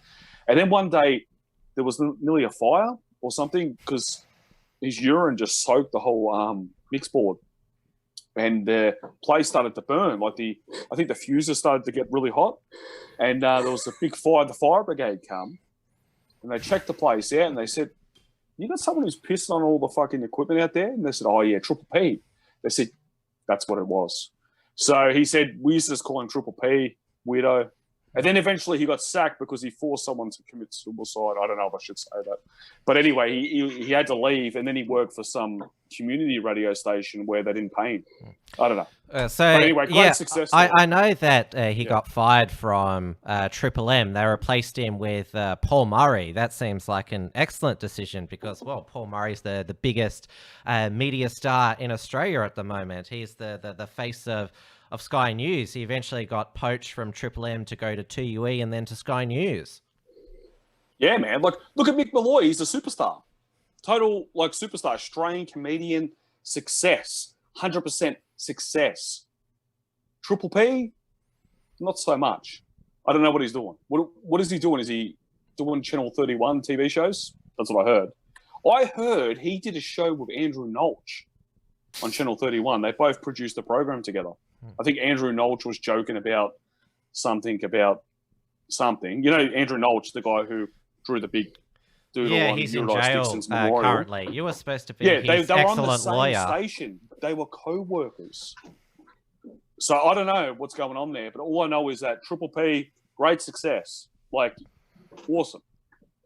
Full Chad. All right, we've got another super chat here. Did I answer that question correctly, or? Yeah. Yeah, sorry. I've had a couple of minutes. I think James's camera went off there in the moment. I think all this talk of P made him... He took off, mate. Yeah. Man, you just started telling the story and my bladder just kind of started opening up. I had to get out. Hey, did you piss all up on the mixing board like Grace did? Well, no, thankfully I have continence, so I heard my body signaling that a release was required, and I acted. You don't have depends issues. Not yet. Do you have some advice for Grace? Like, what usually happens when because you just did that now, you just like went to the toilet. Do you have some advice for Grace? Like, how do you know when to go? I don't want to offer advice to Grace, but I'll offer general advice to anyone who cares. My friend who's a physio told me, actually, the best idea is to hold it in as long as you can. Don't panic when you start to feel that pressure like you need to wee. Don't panic. Hold it in, because the longer you hold it in, the more you're building up that pelvic floor. And yeah. That's absolutely true, by the way. I know I'm saying it with a big... Yeah, no, I agree, It's man, so 100%. Like, yeah. no, I think he will thank you for that too. At least he probably won't say it, but he'll probably try and act on it. But I think he's too far gone. I don't care about that guy at all. Unlike you guys. But hey, I tell you, when Mick Malloy was telling me this story, he was laughing. He was like cackling. Like the whole pub just started laughing. And we're like, what? Who's this Peter Grace? And everyone's laughing. And it was a good night. Wasn't there a person who follows Maddie's Modern Life Gab, Jamie J, I think his name is. He actually witnessed the Fed Square incident, the article that you first read. News report, yeah. There was actually a news report where Grace, he was up to something, man, in the city. Like there was like a protest earlier that day, and apparently there was some old bloke that the police seen screaming about right-wing conspiracies, Murdoch press, or something. But as he was screaming, his pants started getting wet, and then the witnesses were watching. The police come over and they tried to arrest him for public urination. I don't know if it's Grace 100%, but they tried to arrest him for public urination, and they went to arrest him and they started choking him.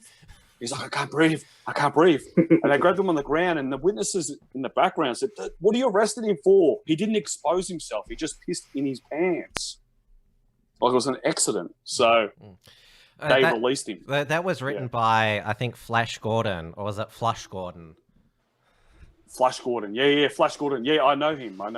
He's a great journalist. He works on Channel 7 sometimes, helps him out with articles and stuff. But yeah, and Flash Gordon also reported on another Grace incident that we all read about. Yeah, like we're all against racist attacks. Like, I mean, the left like to call us racist and stuff like that, but at the end of the day, we're not racist. There was an incident that is alleged to have happened with Peter Grace. Apparently, it was on a train, a tram. And this article is very detailed, and it explains that Grace was on a tram, and there was some Aboriginal lady that he was being racist to. They found images of him in front of a swastika in his computer room. He's got a big swastika flag, allegedly, on his wall. And he was basically calling her all sorts of racist names.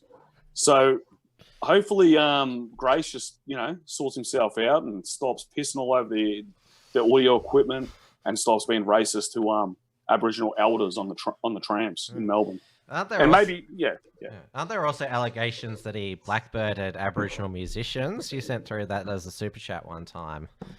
Yes. Well, I heard allegations that basically in the old days, Aboriginals were having trouble getting their their music. Like James Fox Higgins is an artist as well. Like it's very hard in that business. A lot of Aboriginals find it hard to break into the industry. So they call them vultures, and they basically sit around the music industry and they gather up the Aboriginal artists because they're very good at what they do. And instead of like producing their own content, what they do is they use these Aboriginal artists and then sell it off and not pay them a dime for their work. And apparently, like Berry Gordy and Motown all over again. Exactly, man. Who are them dudes that use fake voices? Something like that. Anyway, yeah, but he just basically used up. He just used up these Aboriginal artists, apparently, allegedly, and he blackbirded them. And blackbirding is when you use someone's skills, and I think that's what it means, isn't it? Like use like an African American skills. It's not a direct form of slavery, but it's basically work or else. It's profiting from slavery. I think. I don't know. But anyway, look, I just hope he changes his ways. Look, we're all supportive of Grace. Yeah. I hope he gets better.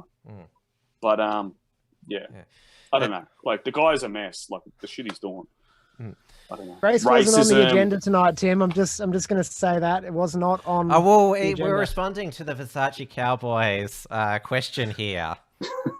Oh, there's your problem. There was another thing that I heard the other day as well.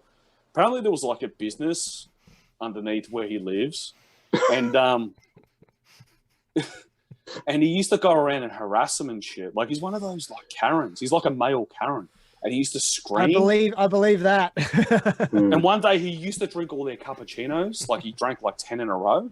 For some reason, he's addicted to them, and he just kept drinking them. And then he started pissing all over the place, and they said, "What's going on, Grace? You can't, the toilets are over there." And he's like, "You gave me too many cappuccinos. It's your fault." And he tried to sue him. He took him to civil court, and they all laughed at him. I don't know the full story behind that, but yeah. When are you going to write a kid's book about this character, Neil? It should be like a kid's book, like to learn to go to potty. You should go to potty because you can end up like Grace. And show him like the scarecrow hair and all that. Like, do you want to be Grace, or do you want to like go learn how to use a toilet? I think that would be good. Yeah. What have I done? It's your welcome back initiation. Hey, Tim's poking me to do it, bro. It's not my fault. I just when you guys start talking about Grace, I go to the chats and start talking about Jesus. It's so boring. I love your commitment though, Neil. You're a very committed guy. No, I wouldn't call myself a journalist, but I like to document history and things that happen around Melbourne. Well, and history. well, Jesus, he did turn wine into water, while Grace just turns wine into urine. Tim, can we go back to the schedule? Can we go back to the agenda? Yeah, we've now? got another super chat here from Insane Hermit again for $5 Australian. Okay, this is going to end. This is going to be super chats all night. Yeah. I think. Okay, you guys think that there is controlled demolition of the West right now? Well, hard question. How long do you think it will take for Australia to be like Mad Max? Wasn't that film set in 2021? 6 years. Isn't it intriguing that Marty McFly didn't go to 2020? He only went to 2015. Anyway, let's continue, James. In a way, not many. Most people are familiar with the Road Warrior, the second and third, and Mad Max 3 Beyond the Thunderdome. I know that I kind of started with those, and the original Mad Max is a bit more of a cult film that fewer people have seen, and fewer people associate that science fiction world with the first one. But I believe the first one was set in a more sort of intermediary stage between where we are now and that kind of like desert nuclear Holocaust wasteland.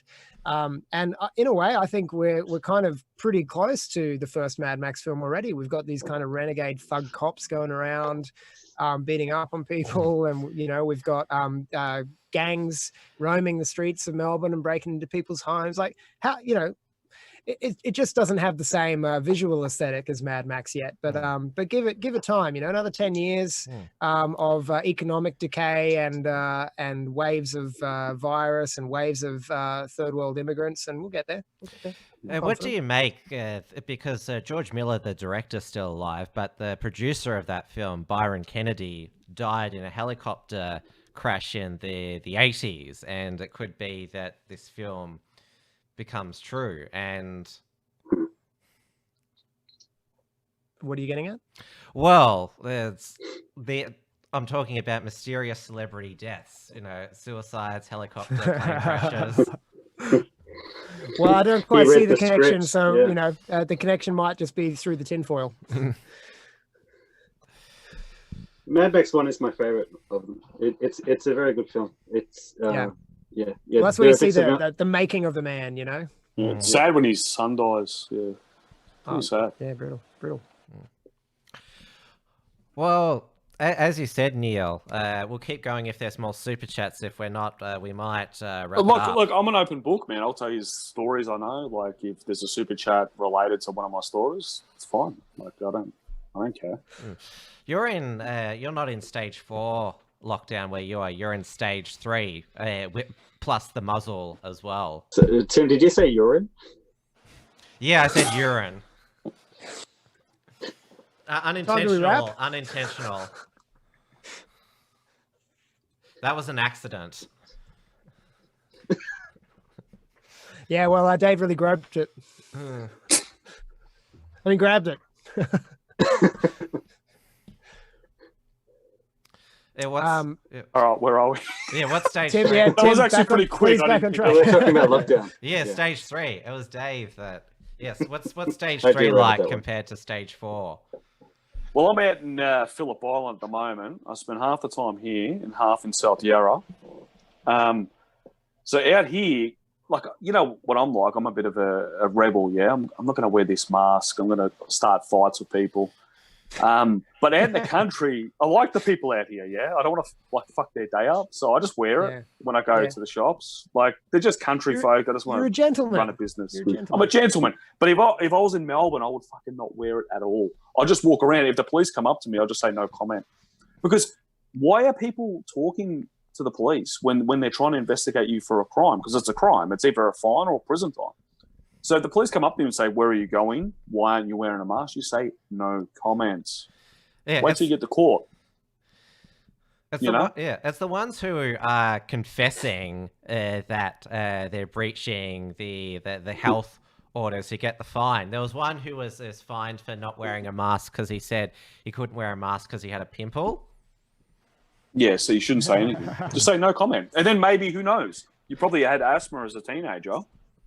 And then you could just say, well, it's still asthma, you know? Or you could, I mean, it's just ridiculous that we're at the point now, or you guys are anyway, where the police can come up to you where you're literally just walking through the park, like a woman just sitting on a park bench getting some sunshine with no one around, and the police start demanding that she puts on a mask.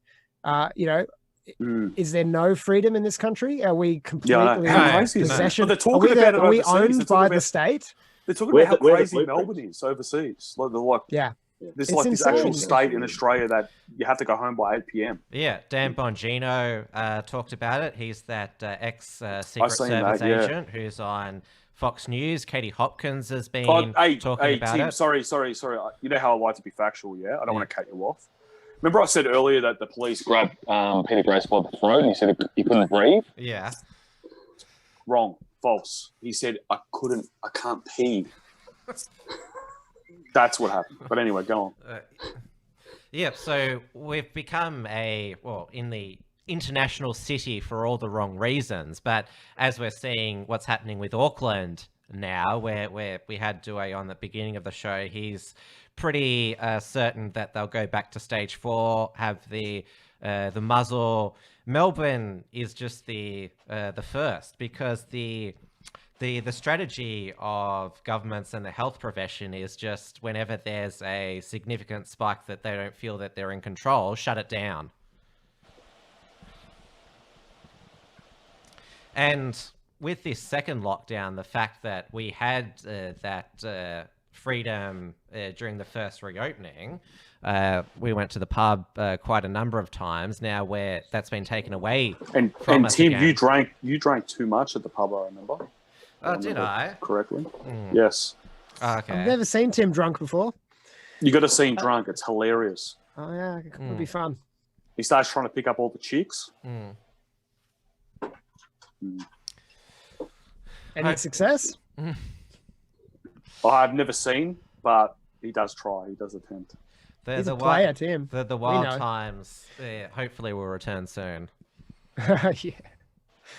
I wouldn't hold your breath, guys. I think get comfortable with isolation. I'm still baffled that Neil's got it sorted. He's in the country and looking after the folks out there, which is great. But I'm just still baffled that you guys didn't get out of Melbourne while you had the chance. You know, they're going to put up the fucking razor wire before this is over.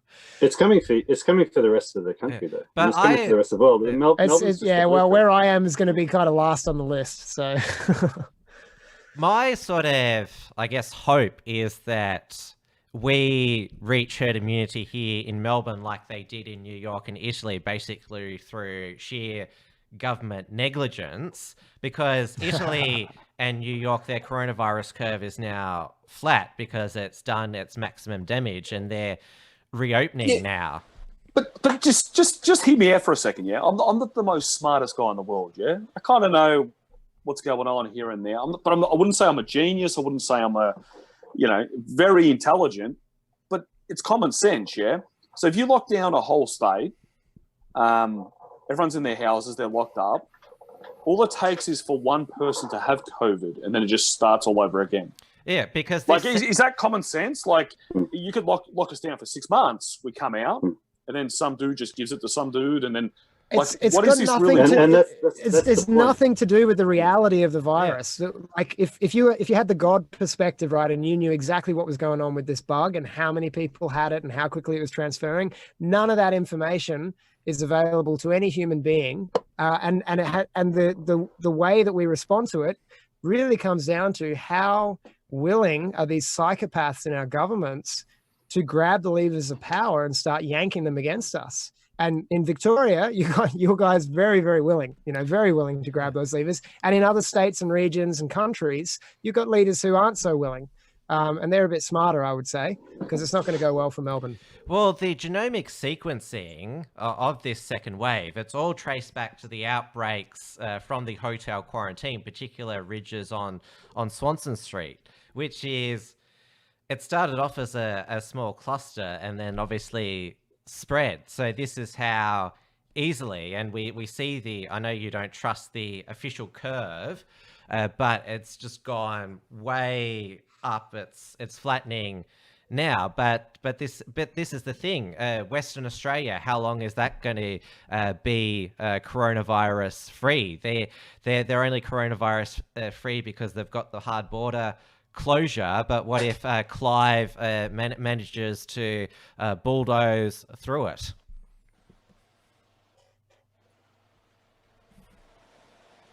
So well, again, it just depends on which psychopath is in a position to make a choice about it, because it's arbitrary. The science is not science. They don't know what's going on. They're stabbing in the dark, and they're just making arbitrary decisions, hoping that it's going to improve things. But in that process, people are actually using the armed forces of the state to oppress others. And that's a very, very tempting ring of power to put on if you're a psychopath. And if you serve Satan. For your own good, of course. Always for your own good, Tim. Always. The state loves you. The state loves you. Yeah, and particularly... Let's in Victoria it's the most overt, but we're talking about the whole of Australia. The Scott Morrison government is still a government that before coronavirus hit was replacing us with immigration levels of hundreds of thousands of people every year. The globalist bankers who run the world run the whole world. So Victoria might be the lightning rod, but as I've been saying, Victoria is simply the blueprint. It's like everybody in all the other states can sort of point finger, go, ha ha, Victoria. But it's like what's going on here is coming for the rest. In the same way that they always people take some comfort in that, they can't have enough cops everywhere to oppress everyone, right? But that's why they're controlling the narrative in the way that they are, to create a new class of people, the Karen class, right? They're creating the snitch class. They're incentivizing the snitch in all of these social reinforcement ways, and eventually it'll be financial. But they're going to basically enlist half the population to dob on their neighbors and become agents of the state. So that's how they'll implement it. It won't be by police. It won't be by sheer force. It'll be by creating incentivized channels of information in order to use those levers of the state against everyone. It'll go just like Russia. Yeah, and it'll be Australia-wide. Yeah, it'll be worldwide. Yeah, this is why I don't see any benefit now for people to try and escape Melbourne, because it's just going to follow you. It's a funny one.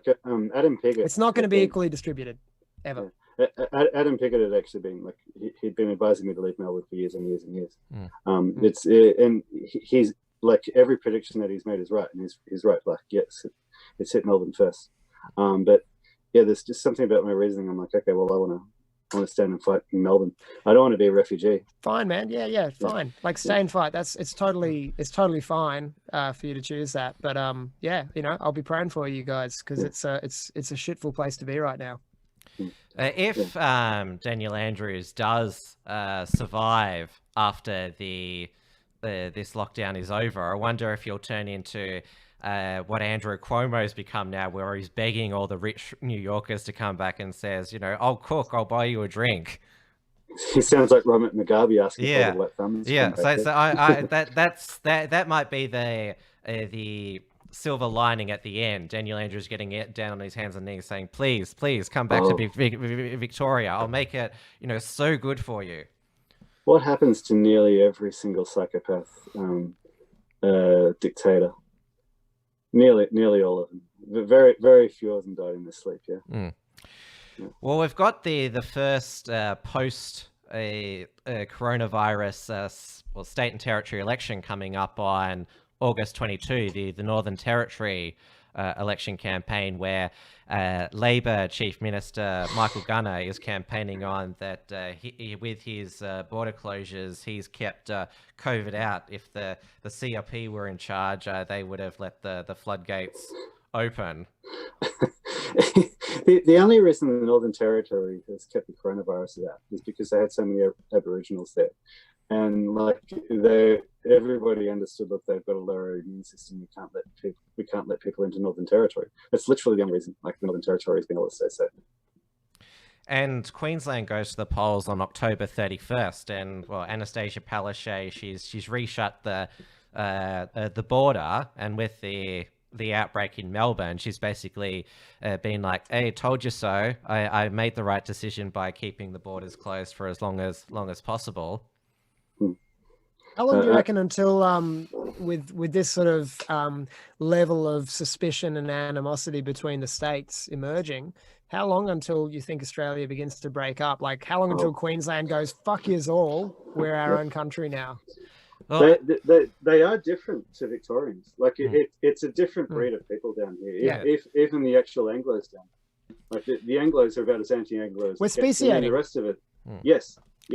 And it wasn't that long ago. Sorry, Tim. It wasn't actually that long ago that Australians, in different parts of Australia, thought of themselves as being different to other people in other states. Like, it's never gone away in Queensland, man.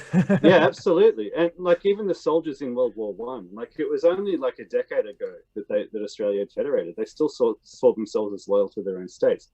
And even when I was a kid, there was far more, say, parochialism about, say, state cricket, those sorts of things.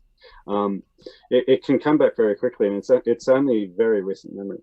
It's in living memory that people still been very parochial about the states.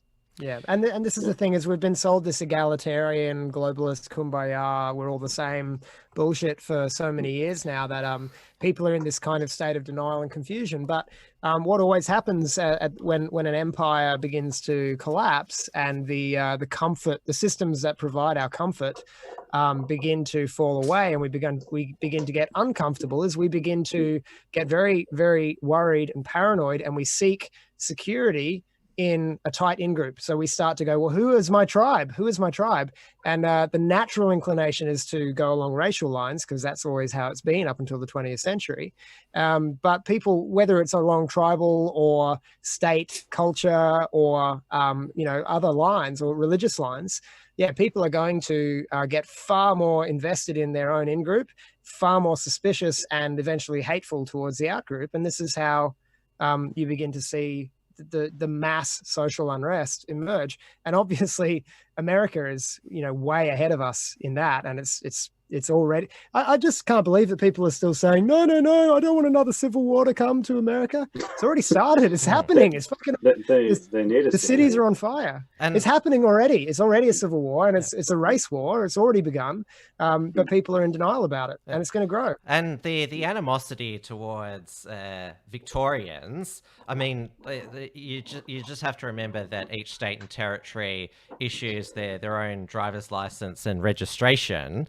So you can imagine that people in New South Wales, if they see a car driving around which has a Victorian registration, or somebody tries to get into a bar with a Victorian ID, you can imagine that probably some alarm bells might go off if they snuck in without doing the isolation or whatever. There are people in other states who are there legally but have got Victorian license and registration still, and they feel like they're some sort of alien. Well, the only way you can actually leave Victoria is if you decide to permanently leave. You can actually move house. With hard lockdowns, that might be changing. But if you want to leave Victoria, you have to leave for good. So there is still the option. I know. Well, it does raise the interesting question, which is that if a window, when the pump that we've been talking about tonight, the pumping restrictions that they're doing, when the pressure begins to come down again and people get that false sense of security, there's your window if you do want to actually get out to the country or There'll be an exodus, whether you guys decide to stay and fight for Melbourne or not is up to you, but there will be a lot of Melburnians and other city dwellers who are going to bail. It's already happening in the States en masse because they have the freedom to do it. It'll happen as soon as the freedom's available for Victorians, and I don't blame them at all. Unfortunately, it means they're going to be bringing their their liberal Melburnian madness into conservative country communities and fucking those up potentially. When Victoria sends over their people, they're not sending their best. That's build the wall. Build the wall. Well, how is that wall going? Has it been built, or are you talking about the Great White Nope? Which wall between USA and Mexico, or Victoria and New South Wales? USA and Mexico. Like, I haven't heard anything about it. Like, yeah, they managed to erect part of a fence, but it blew over in a windstorm. Oh, okay. Yeah. It's nice. We've got that one. Between Victoria and New South Wales the Murray, which the border patrol, they were worried that some people might swim across the Murray to get into New South Wales. Victorians will soon be known as wetbacks, yeah? Well, they're gonna change the border patrol to Coast Guard on the Murray. All right, we might wrap it up now because we're going. Well, it's been pretty. Yeah, I just wanted to say, I left before. If people seen, I wasn't on the video. I was practicing what James told me to do, like when you clenching.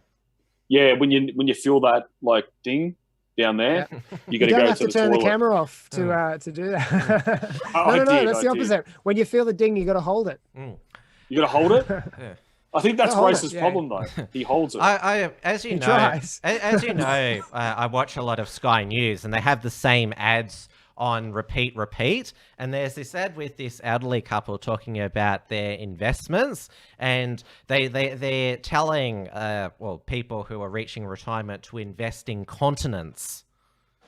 That's what the ad is. The Continents Foundation of Australia. Is Grace the chairman of that group, or maybe he's in the warning videos? This is what can happen. Hey, wasn't hang on. No. What are we doing? Teasing Grace. He's a movie star, Tim. Oh yeah. Wasn't he in some film or something? Yeah. He had a non-speaking role for 5 seconds in Bad Eggs.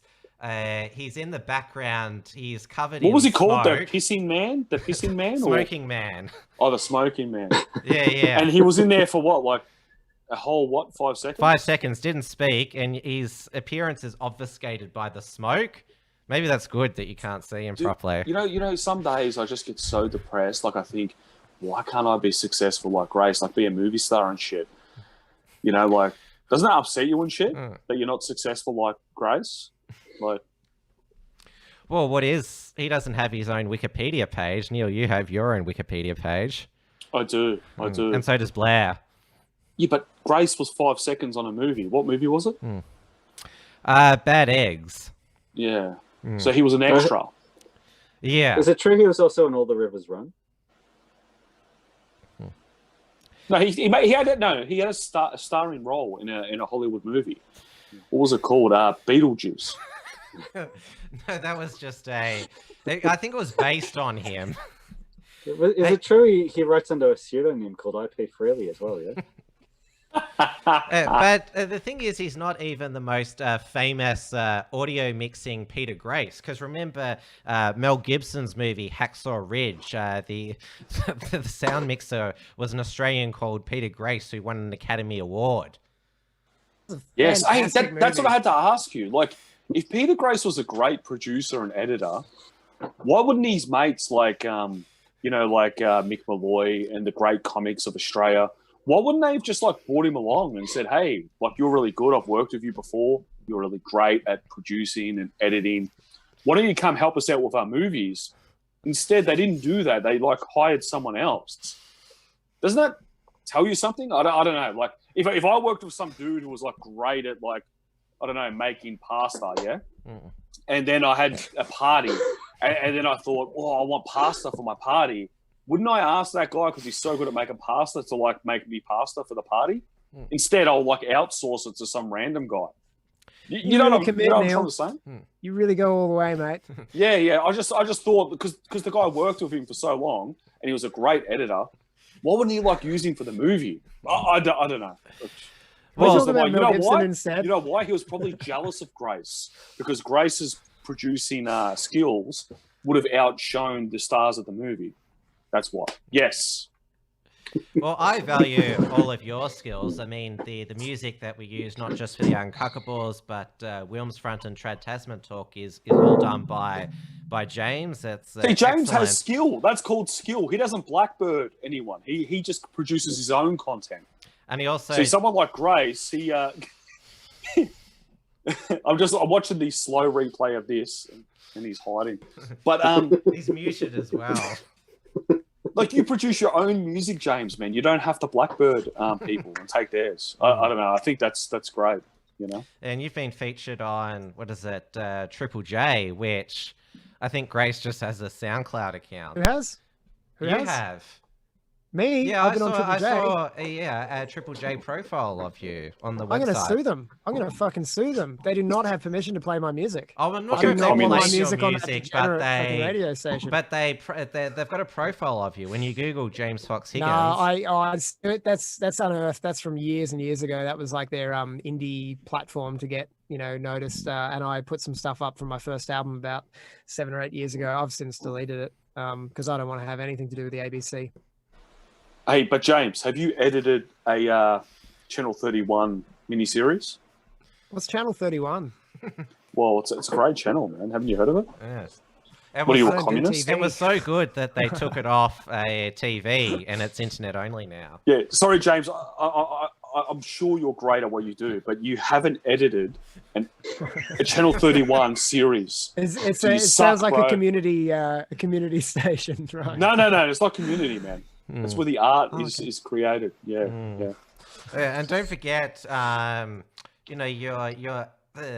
comedy that doing it in a pub to no audience. You're as big as say the great comedians like Dave Chappelle. Who? Well, I'm just saying that. You talking to me? Yeah. Oh, I missed that. Well, I'm just saying you can, if you've gotten up and done stand-up, even if it's to a small audience and you've made no money, you're just as great as a comedian and have a career in comedy as Dave Chappelle. I got a joke. You want a joke?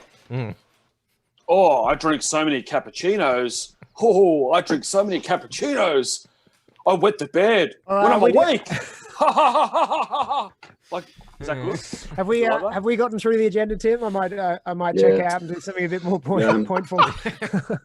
I actually need to go. Yeah. I'm gonna go hit the gym before I go to bed. Yeah, thanks, gentlemen. It's been fun. Yeah, we'll bring this to a graceful end. Cheers, all. Night show. All right, good night, everybody. Thanks for watching. Thanks for coming back. This has been the Neil's Piss Stream 2020. Well, it is a stream of some sorts. Yeah. All right. Good night, gentlemen. Good night, everyone at Thank home. you for the super chats, everyone. We'll be back next week. Bye. Never cock. The